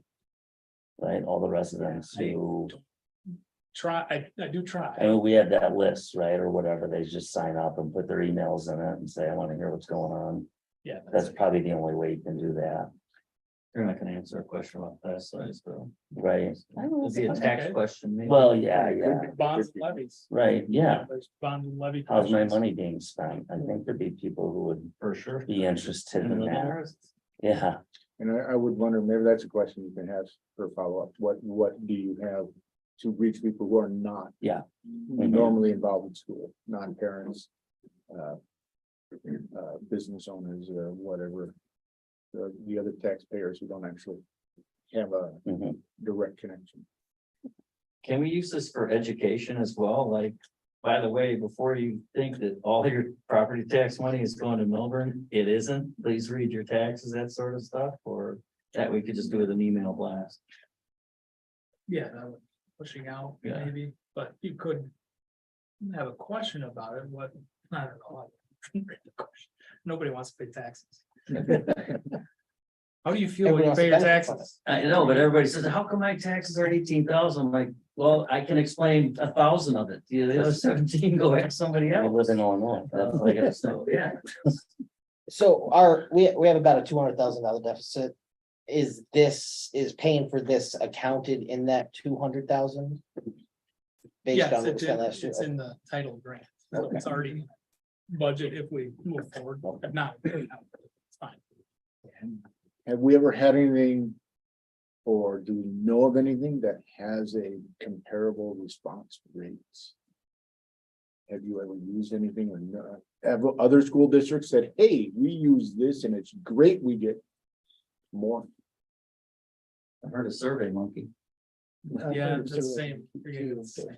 Yeah. I mean, it's so the 5 essentials survey that we have to do for the state to get feedback from parents. Ben sends out an email weekly for how many months to get people to do it, to get up to the 20% so that we can get it counted and get a good score. 2 months. You ever tried standing on your head? What's wrong? And that's a straight up survey that we use that information. I use, it. Do we use this to send it out or do we have to use something? else? no, that's its own, That's its own system. it goes through the state. So once we lose our subscription access to this, can we still access our old surveys? I will Like the ask data her from that? now. there's probably a way to archive that. I mean, I would assume you paid for it, right? Hopefully it might, yeah. That's it. Ours now, I'm Copy sorry. paste it. Yeah. But if, I mean, you can go, there's Paste it in all kinds of myself. rabbit holes you can go down. I'd be happy to sit down with anybody. I don't want to take too much time tonight to go through details, but I'd be happy to show everybody you can look at every comment that was ever written. It's all in there. You can look at how it moderates, what it's moderating. If you're interested, it's fine. I mean, I think regardless of the method. This stuff all points to improvement in some way, right? We're using these results to make positive changes at the school. And it's direct feedback, like she said, which is great. Yeah. You know, I mean, it's usable feedback that you take steps towards fixing or adjusting how we need to. I don't know, I think there's value in that. I know we asked this before, but are there any other similar companies who have a similar product? And yeah, Possibly, but Is this, do other school districts in surrounding, do the surrounding districts use something else? Or did they use this? Everyone uses this? not everyone uses this. What do they use? Nothing. Google. They don't do anything. Google, survey monkey. Survey Monkey, yeah. And that's fine. I want to discount that, but This I mean, is there's, different than a survey though, because Yeah. this surveys are, you're asking the Right, questions. right. This one, people are bringing in their own questions or their own statements. right, it's zero based. Are we Really voting good on this tonight or we? No. Just started. We're, So you We you will- have time to think. and ask. we will not vote on anything tonight, Money wise? money wise. Yeah, outside of the special meeting we had. Okay. Yeah, I understand. but, well, Happy for trying another year anyway. See how. it goes. What I'm trying to get them to do is do a shared service with like Antioch High School, for example. So the high school district purchases this, we could be used there, That's not a bad idea. right? Because it's the same price, well, not same, they pay full price, but like Chicago Public Schools could use it. And that would be the same price. Or Woodland using it, same price. That Maybe Doesn't we can get make Bisbee sense to to get me, a that statewide model. contract. Yeah, exactly. And then But it's because of you know, their business model works that way. They've been a little bit flexible. We're not paying the full freight. Paying almost at about 50%, but, or have been. This year, That would, 60%. there would be two different environments. There would be the NER Yeah. environment. And There's- the our environment. But until that point. We'll see. Okay, all right. So thought exchange. Any more comments? All right, back to safety audit. Any comments or? No? Okay. Debt service extension base. Okay, so this. Kind of goes into. All of what we're talking about as well. When we're talking about referenda, potentially using that horrible. R word that nobody wants to. Hear.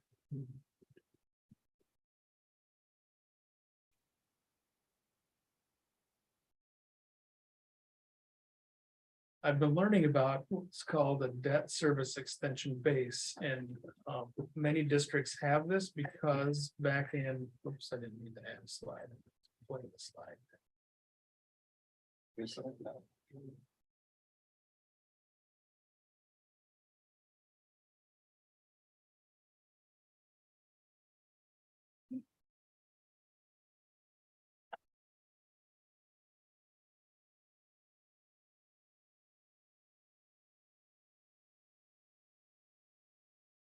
Okay, so in the state legislation passed a law at some point around 1994.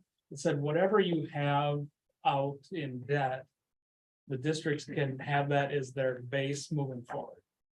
Well, Millburn at that time, we had a little bit of debt, but not much. We're pretty small. In 1994, there's about 500 kids in the district, and where we're sitting, this wasn't built yet.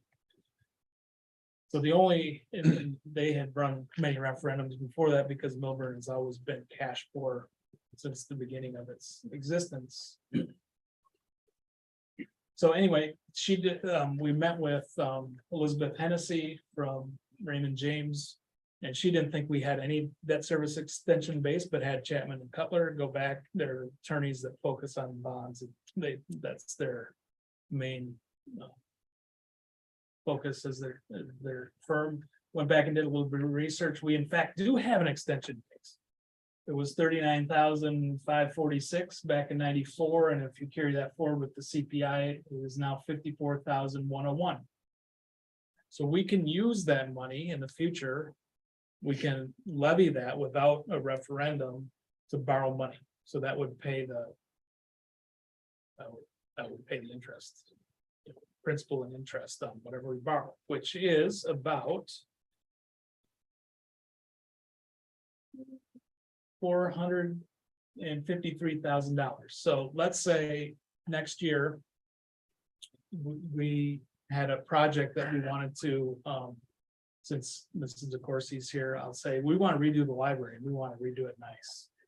And we're going to make this into excellent learning space. And it's going to cost us $453,000. We can go out and borrow that money without passing a referendum, and we'd be then levying our taxpayers $53 a year, right? $53,000 a year, which would cost the taxpayers $26. Really small up in this corner, but that's what it would cost an individual home owner, $26 a year for that. So that's where we're at, and that's what we can do. Now that's when we're looking at our facilities management plan, we're looking at parking lots, we're looking at roofs coming up, we're looking at other things. We're probably going to need more than that. And right now we've been levying out of other funds to cover that and using our capital projects fund from way back when and taking that down to cover that as much as possible. We have deferred maintenance. We're trying to keep up, but at some point that's going to come to a screeching halt, and that point is now, based on what you saw from the budget. Because we're at that tipping point where we're actually at a zero this year, if, you know, we're not gonna have anything extra, we're gonna start losing our fund balances. We have fun, thankfully, we have fund balances, we're good, we're in a very strong financial position. But we don't want to go too quickly the other direction because it's taken us 13 years to dig out of this hole. 15 years. So is this an FYI you're giving us? So this is just a introduction to tell you about this. We're gonna have to have a lot more conversations about this If we ever use it. if we ever use it. Because right now we can only pull 54 grand or whatever. Right. Under that. The way I'm hearing you is we have the ability to charge every house $26 without asking. Correct. um, If you want it, you don't have to. If you wanted to, that's what the board But has. we've had that ability already, we Correct. just never used it. Correct, because right now I we're think charging, District 34 had. oh yeah, Mhm. so other districts, this is a big number, Mhm. depending on what was going on in their district in 1994. So right now, we're charging that same house $2,000 a year. That's what you paid just on the bond this past year, for on a $400,000 market value. home. I typically don't like spending people's money without asking. But if that's the. Well, we're the I'm just- representatives. They already voted it. I'm just telling you what the lay of the land is, and that would be a pretty small amount, and I wouldn't do it without telling. Sure, not you. many people are gonna walk it with less than $3 a month. And so what, it's based on what our current debt is. And so in order to get the largest line of credit for the future, we would want to do that before we pay off this last balloon payment. Does that, no? No, we're past that. Okay, That's paid. We're Okay. done. gotcha. Awesome. So this is Yay. moving, yeah, awesome. So we're gonna see a drop, taxpayers are gonna see on a $400,000 home, you're gonna see a $2,000 decrease in taxes next year Awesome. on the Millburn. But yeah, that's like, Other pieces might go up, but the Millburn bill is gonna drop $2,000. On a $400,000 home. Next year, Uh-huh. is that gonna show up on my blue sheet that's coming out now, The or? blue sheet is only the value of your home. it's what the. Yeah, but it also township- shows the tax rates. Doesn't it? That's assessed later. That's a set, you'll get that, what was it, September? Yeah, coming out next month, right? Yeah. Oh, maybe I shouldn't have said blue sheet. The one that comes out that shows you your tax rate, is that gonna be on this one? Is that gonna be on the 2024? It'll be on the 2024. Right. Because the one Drop will right be on now 2024. The drop is from taxes from last year. Yeah. Right, so the sheet that's coming out in a month or two, That just shows we're you not the gonna see value. that $2,000. No. That's gonna be in 2024. Correct. Right, because what you're seeing, I We believe, pay tax a year in arrears. Exactly right. so yes, I'm just starting the educational process. So then how much would we theoretically be able to have it for if we've already paid off that last balloon payment? 54,000 a year. But that's what we already have, I thought. We already have the ability to do that. So Yeah, if we we were have to, yeah, so we haven't been collecting that. So if we want, would we have to run a referendum to increase what our debt service extension base could be? Right, so if you want to go above that, then you run all kinds of scenarios to say, hey, what if we did $52? What if we doubled that? We did $52 per taxpayer per year. And we need a referendum for that? You need a referendum. Okay, so is that why you're telling us this? Yeah. So we may have to pass a referendum if we want to be able to take people's taxes up without. a Correct. referendum. So if we have a project from Wold that's gonna cost us $500,000, we're gonna want to have a $500,000 extension base, which will just give us a line of credit. And then we'll need to eventually then raise people's taxes $260 a year.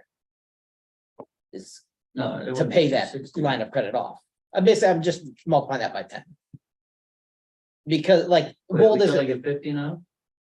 I'm like, what's the cost gonna be for roofs, parking lot, How much can All we that get for stuff. $26 right now? the 54 grand, No, Uh-uh. no? No, you can borrow Borrow. 54 grand is your, principal and interest that you pay per year.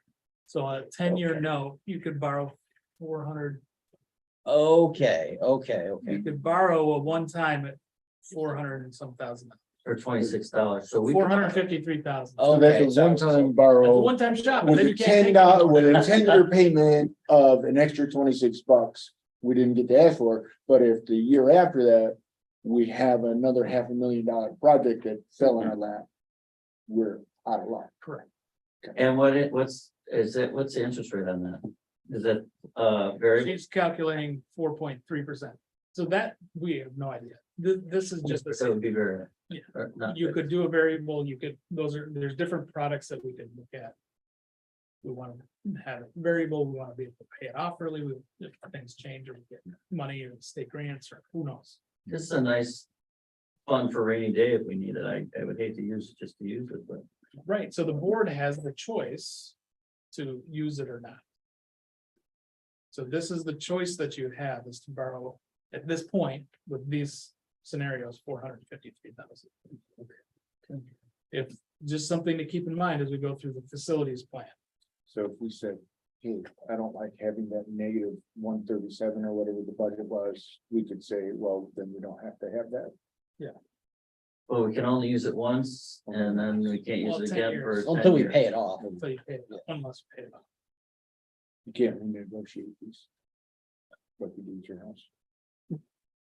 So there's a referendum language here that you would put on a referendum if you want to go above that number, above the $26, then you have to ask the taxpayers. And so our big facilities plan is gonna give us a really good idea on what our expenses will be, at least capital fund and safety for the next 10 years. I don't wanna spend money just to spend money because we have access to it. But if we are gonna spend money.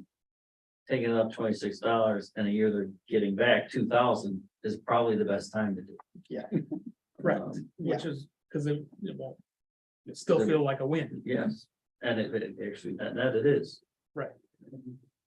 But I don't think we're going, so this is why I want to show you this. I don't think we're gonna get there in time. So I think we're gonna see it come back, come down, which is okay. It's just our story will be a little bit different. You'd say, hey, things happen exactly like we said they're gonna happen. This is how this is what we need the money for. You can look at the parking lots and see that's a problem. So people are usually going to increase taxes when there's a real need for it. I would And then let you it would go lay it out. $50 if you just took it down 2,000, that'd be fine. Yeah. So the timing of it, to do what you're talking about, John, we'd have to get into the next election. On March 19th, 2024, the primary election. Mhm. So if you wanted to do that, whatever, we'd have to figure out the number, we'd have to figure all that out.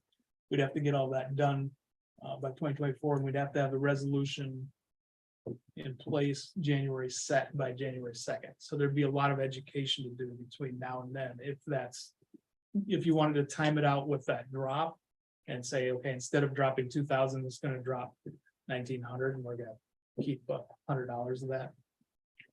Do you have to earmark the money when you take it? It would be earmarked in this case, I believe, for debt service. So we can't take it to like Carly her bus. Could, But That then wouldn't you, be then you're, wise. no, Yeah. it wouldn't, well, because then you're locked out for 10 years. Yeah, right.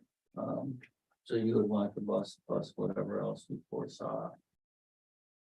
right. Generally, and the best use of this is for capital projects.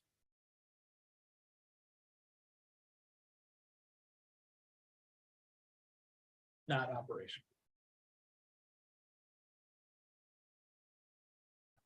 But it would help so you wouldn't have to, because if something happens, then now we have to take operational money that we have flexibility in spending and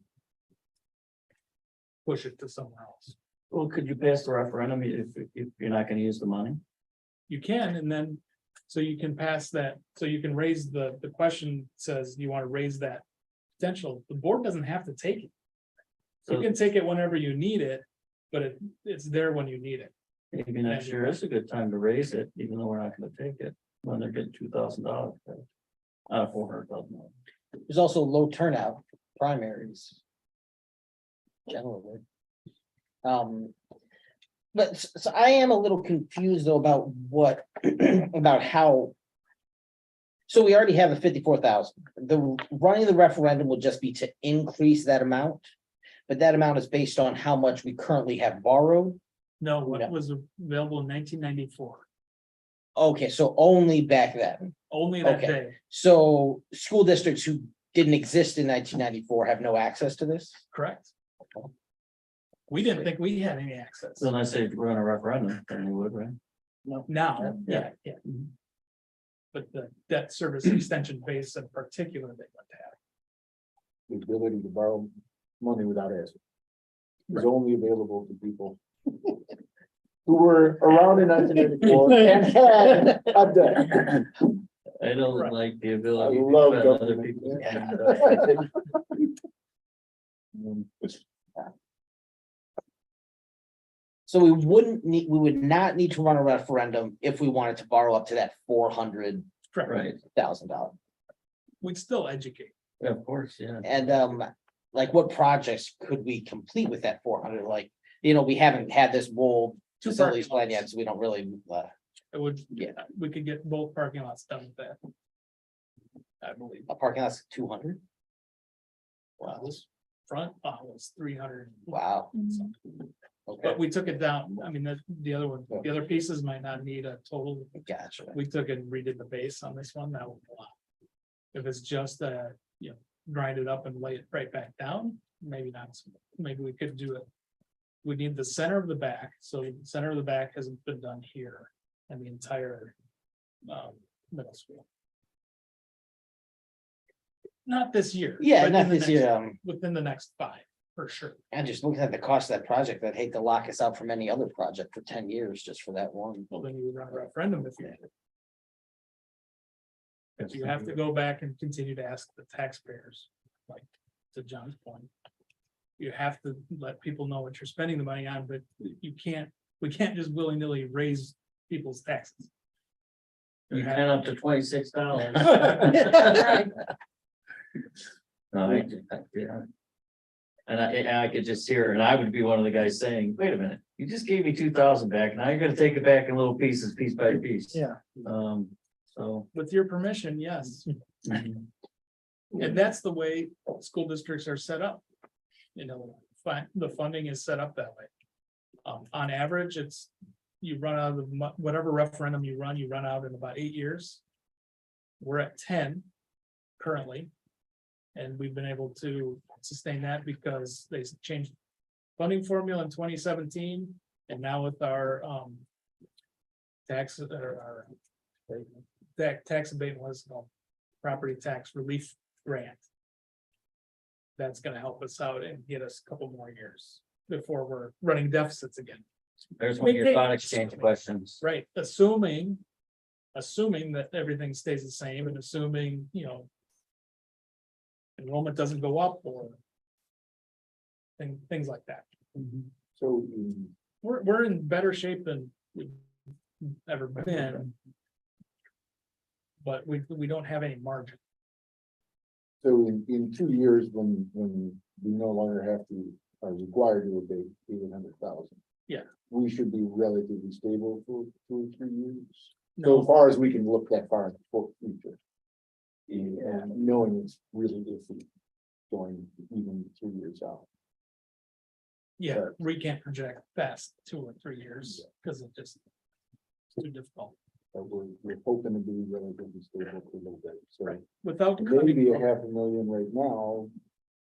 Might be enough to get us through 2 years. Where we're gonna be tight. And then really. But anyhow, we don't have anything we really wanna spend it on. Right, so- Second, so it's, let's take a look at what Wold has to say about our facilities plans and. Make it better.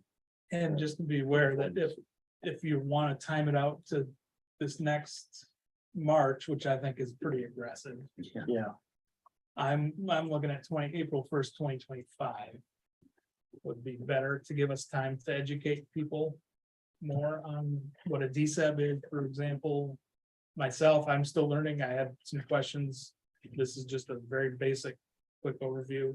It will have gotten. I need to know it backwards and forwards before I be in front of the public. We will have decreased taxes by that point. And we will have had decreased taxes to say, listen, the taxes have done what we said it's gonna do. We've been telling you exactly the last, 15 years, what's gonna happen, and it did. That would be the story in 2025.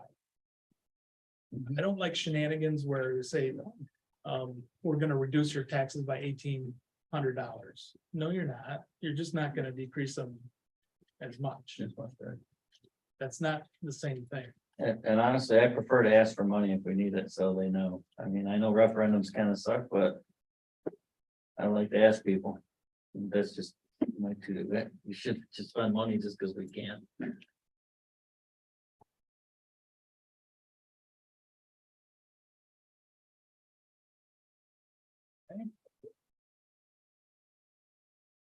That's all I have to say about that.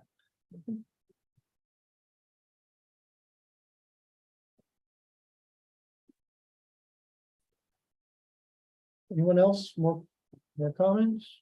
No? Okay. IASA pilot program compliance. So again, that's just a reminder. I have not seen any specifics come out. There's another webinar at the end of this week. Giving more details on that pilot program, but it's intended to support superintendents with all the compliance needs. So it's because I'm calling this, Carly's calling the state a lot.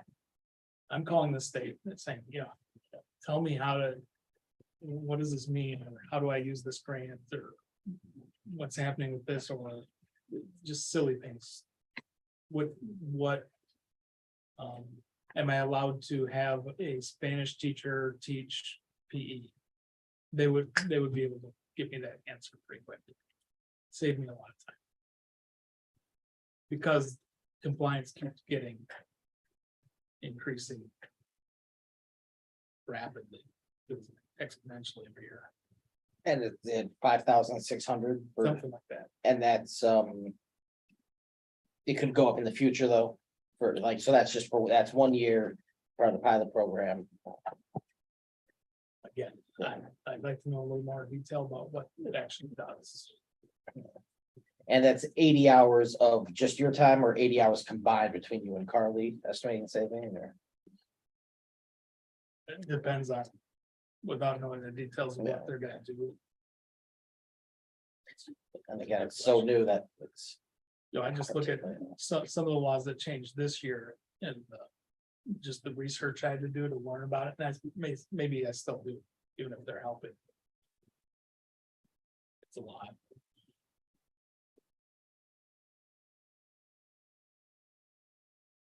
All right, first reading of board policies review. There they are. These were a treat.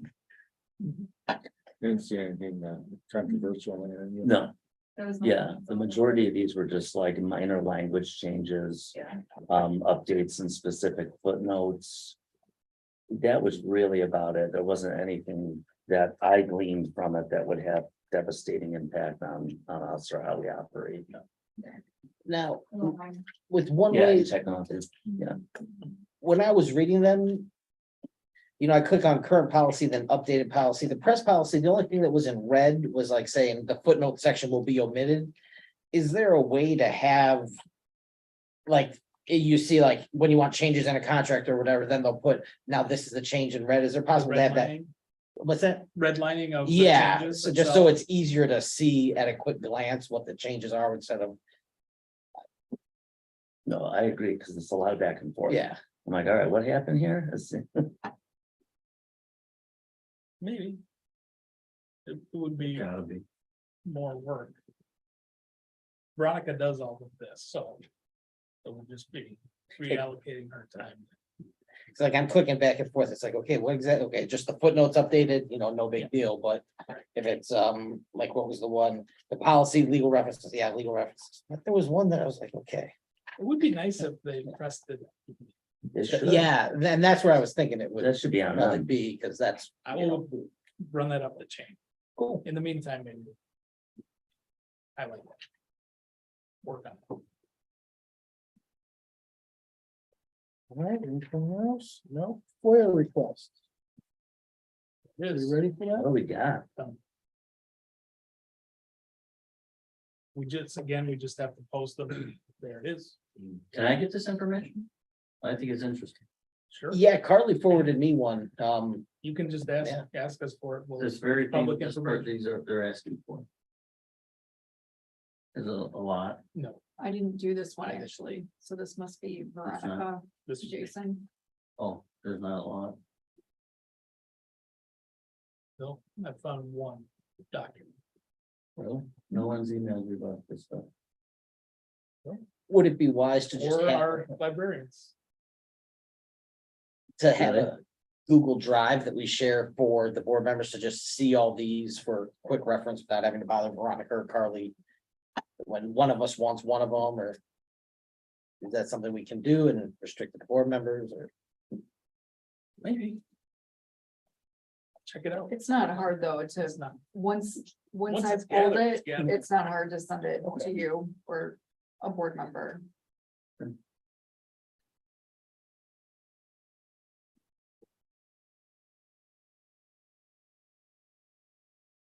Right, future agenda items, on here, I have e-learning plan, we're up for a 3-year redo. This is the e-learning plan for emergency days, so if we want to do, instead of taking a snow day. Have it count for a e-learning day. We can. But we have to get the plan approved again. That way we don't add days onto the end of the school year or whatever. Yes. The- I gotta tell The you, key is not to have a snow day. it's in the Well, e-learning day, my yes. kid probably isn't there. Yeah, That's I the mean, thing. I don't know. The e-learnings, It's okay.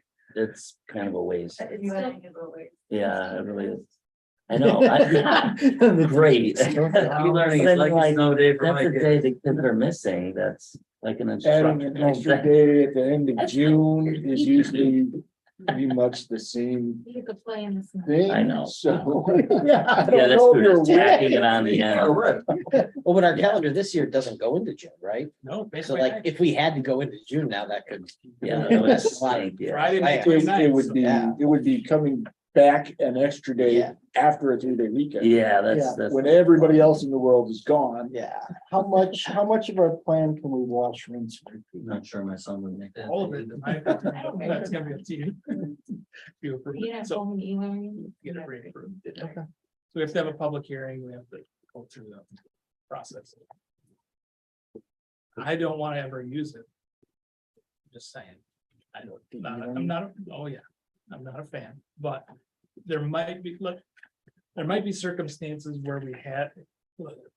Snowmageddon happened and we had to take 2 days in a row, Mhm. really stink, or back when we had, remember when we had cold days, the Yeah. it's- polar vortex came through and superintendents were canceling school because it was a little chilly outside. They're I'm not better. Under those circumstances, the kids aren't gonna be playing outside anyway. Might as well get some days to count. Because that was. Silly, but Better than sitting. If at home logging watching in counts, we're good. Yeah. you can do whatever you want as a parent, whether your kid goes to school or not. That's on. No, I actually think that is a good option, so we don't send the calendar. So, Yeah, it's good to have the option just in case. But just so you, Cause even if you're not Everybody's doing a clear. lot, it could be a day, like a study hall. yep, I am not a fan of e-learning days and I'm also not a fan of snow days unless there are actually snow days. If parents can't get to work, then I think we should call a snow day.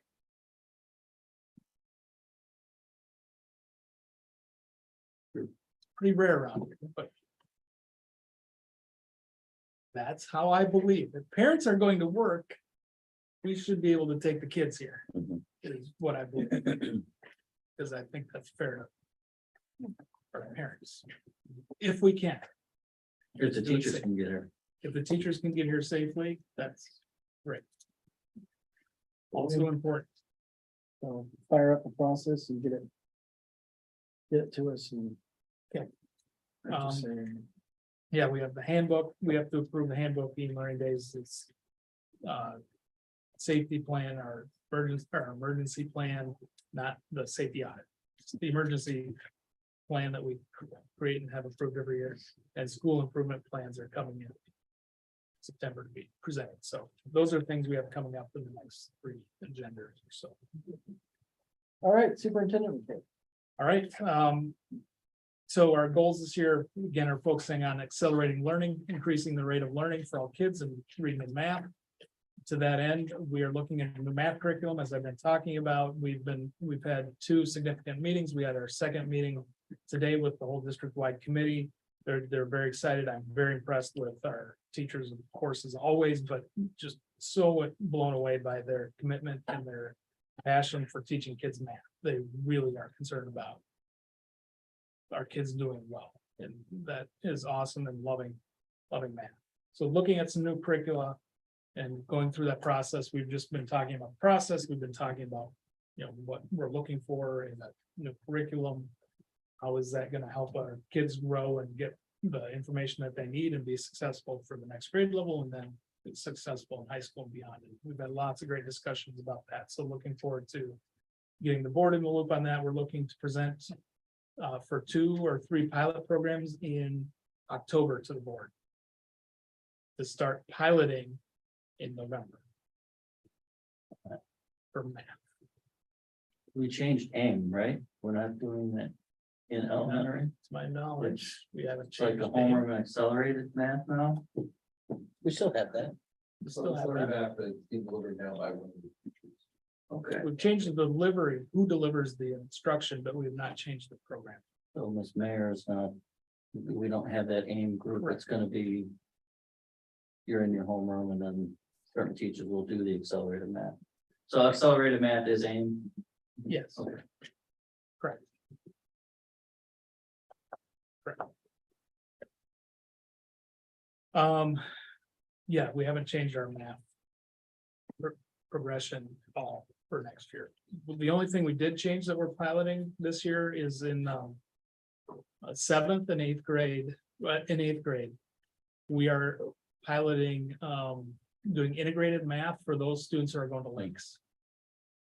So our students feed into 3 different high schools with 3 different math philosophies. So we're trying to match up the kids. Lakes is an integrated program which takes your algebra 1, algebra 2, and geometry, and has them teach those 3 subjects every year as they relate to each other and move up. Versus the traditional model was algebra 1, geometry, algebra 2. So that's what happens if kids go to Warren, is the traditional model, Grays Lake North is a traditional model, and Lakes is integrated. So the kids who go take high school algebra 1 as 8th graders here, they take high school algebra 1 honors class.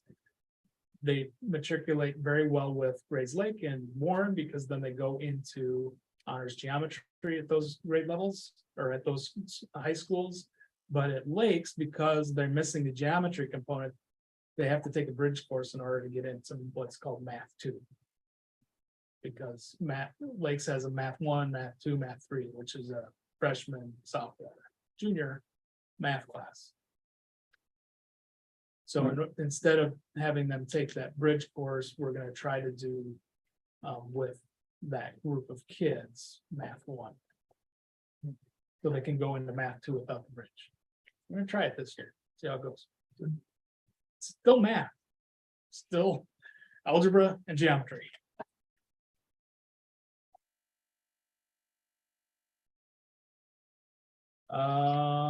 Safety plans we're still focused on safety and improving our safety and increasing safety for kids this year, as always, and so what we've done to enhance that this year is we're going to be rolling out for teachers an app called Navigate Prepared, which will help with the reunification process and attendance process, and help us be more efficient with that, so we know who's in the building and who's not on a quicker basis. And also to alert throughout the building and be able to communicate with teachers directly to their phone or directly to their iPad. In an emergency. In between schools, so one of the things that we talked about, or that's been talked about with schools is, let's say, Millburn Elementary has a lockdown. Millburn Middle School may not know. Because they would call it here unless we somehow communicate, but they would know instantly at the same time. Something's up. So that's a good thing. And we have added layers of safety glass on every entrance, so that's done. So harden the shell. And then work on your processes and procedures to keep kids safer. Have we ever done Alice training? Yep. Mr. Walshire is a trainer of trainers. I'll be honest, that's what I was working on. All right, I was going through, our training that I'm doing. Perfect, awesome.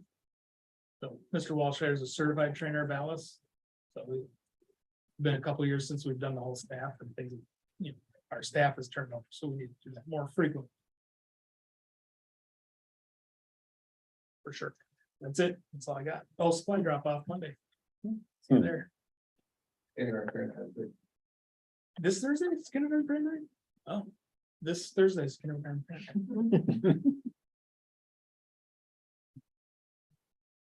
Good for me. I noticed we don't have anything on the agenda for Carl. Oh, did I miss? Oh, because it wasn't on the last one. But you can still do I it. can. I mean, we're not gonna get sued if we No. don't, okay. We have money for Primarily tort. Reporting. You do have money for tort. We have tort money. Tort money. Yeah, I've been pretty much working on the budget. We had our first bus driver meeting, so we bid routes based on seniority, so all of our drivers got, their routes. They're super excited to come back. We've met with the nutrition team, at Arbor. We're getting everything ready to go for the first day of school. Onboarding all the new teachers and paras and MBAC staff. We've had a lot of new staff over the past couple of months, so just getting ready for next week.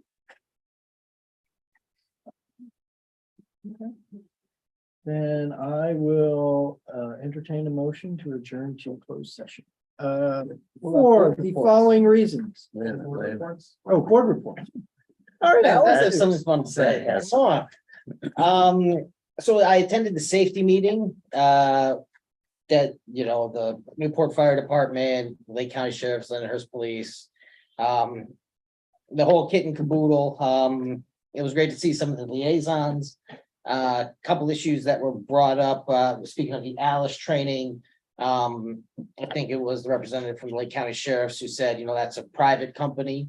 And she's now looking at something that's done by, I think, the Department of Homeland Security, that's government run.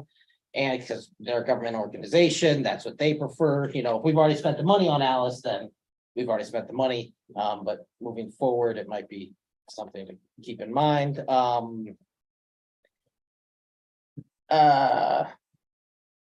Another interesting thing that she was talking about was the lockdown drills. And we're required to do one per year, but do the students need to be a part of that? Because she was attending a conference, and this is the Lake County Sheriff's representative that was, sorry, I don't know her name.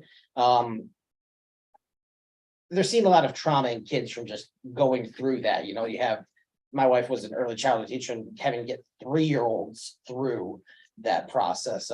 Is that something that can be done with just the staff? Or do the students need to be as part of that drill for the state law? Do we know on that? For sure, Ben. I don't think they, it's like one of those lines that as long as the school does it. I'm not sure they even spells out participants. The recommendation though is to do it with kids, Mhm. for sure. So we know. Not the whole full-fledged learning, but have a talk through, we call it. So what would you do? And for little kids, the language is different, so. You see something scary. There's, somebody makes you go, you know, there's a story that goes along with it. I know there's a lot of, Yeah, we had a lot of emotions. discussion about that, and yes, it can be traumatic for some kids. And then on the topic of a lot of emotions, this past Friday, I was invited by Moms Demand Action to attend Vice President Harris's speech at McCormick Place, about 1,500 of us there. And the big thing there, it's gun safety, you know, especially in more rural communities like this. It's not, you know, taking away everybody's guns, but making sure they're locked up, making sure the kids don't have access. And most of the guns used in school shootings are left unlocked. And just educating parents on what a safe, responsible gun ownership looks like. Oh, you're meeting new kids and new friends. Oh, let's have a play date because everybody's eager to make those new friends. You know, just send that quick text message. Hey, you know, if you have any guns, just want to make sure they're locked up and safe. You know, I don't want my kids to get in them. I had an issue with my kid this year with involving another student, but that's, you know, everybody's safe and good. So yeah, it's just things that we can do that don't cost money. You know, just making sure the lines of communication are open and know how to be safe. So Every forum I have, I talk about this, so I'm gonna take advantage of it here, because I don't know that I can talk to all of you without being a board member, without being called a meeting. My son, for Mother's Day, used ChatGPT to make a Mother's Day card. So, and he's a middle schoolers know about AI. I encourage people to look up something called Stable Diffusion. That is where you can text and AI will make a video of whatever you text. Which is kind of cool. You could say, show me a bird flying through the Grand Canyon, and it will do it. There's an AI influencer out there who's virtual that has over 1 million subscribers, and I can't tell that it's not a real person. People are taking, this is what I've read, some people are taking it, it's called unstable diffusion, and they're using it for nefarious purposes. They can take a picture of somebody, throw it into AI, and it's gonna make a video of that person with their face on it. You can't tell the difference. no, that's awesome. They're sending it to middle schoolers or high schoolers or whatever. And sometimes blackmailing them. I would read about stable diffusion. Because it's coming and it's scary. That's my 2 cents.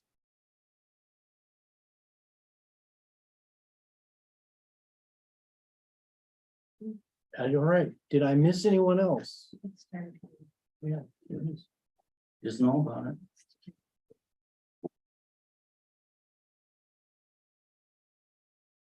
All right. Now I'll entertain that. Let's read the reasons. For the following two, we're gonna go with 2. The appointment, employment, compensation, discipline, performance, or dismissal of a specific employees, specific individuals who serve as independent contractors in a park, recreational or educational setting, or specific volunteers of the public body or legal counsel for the public body, including hearing testimony on a complaint lodged against an employee, a specific individual who serves as an independent contractor in a park, recreational or educational setting, or a volunteer of the public body, or against legal counsel for the public body to determine its validity.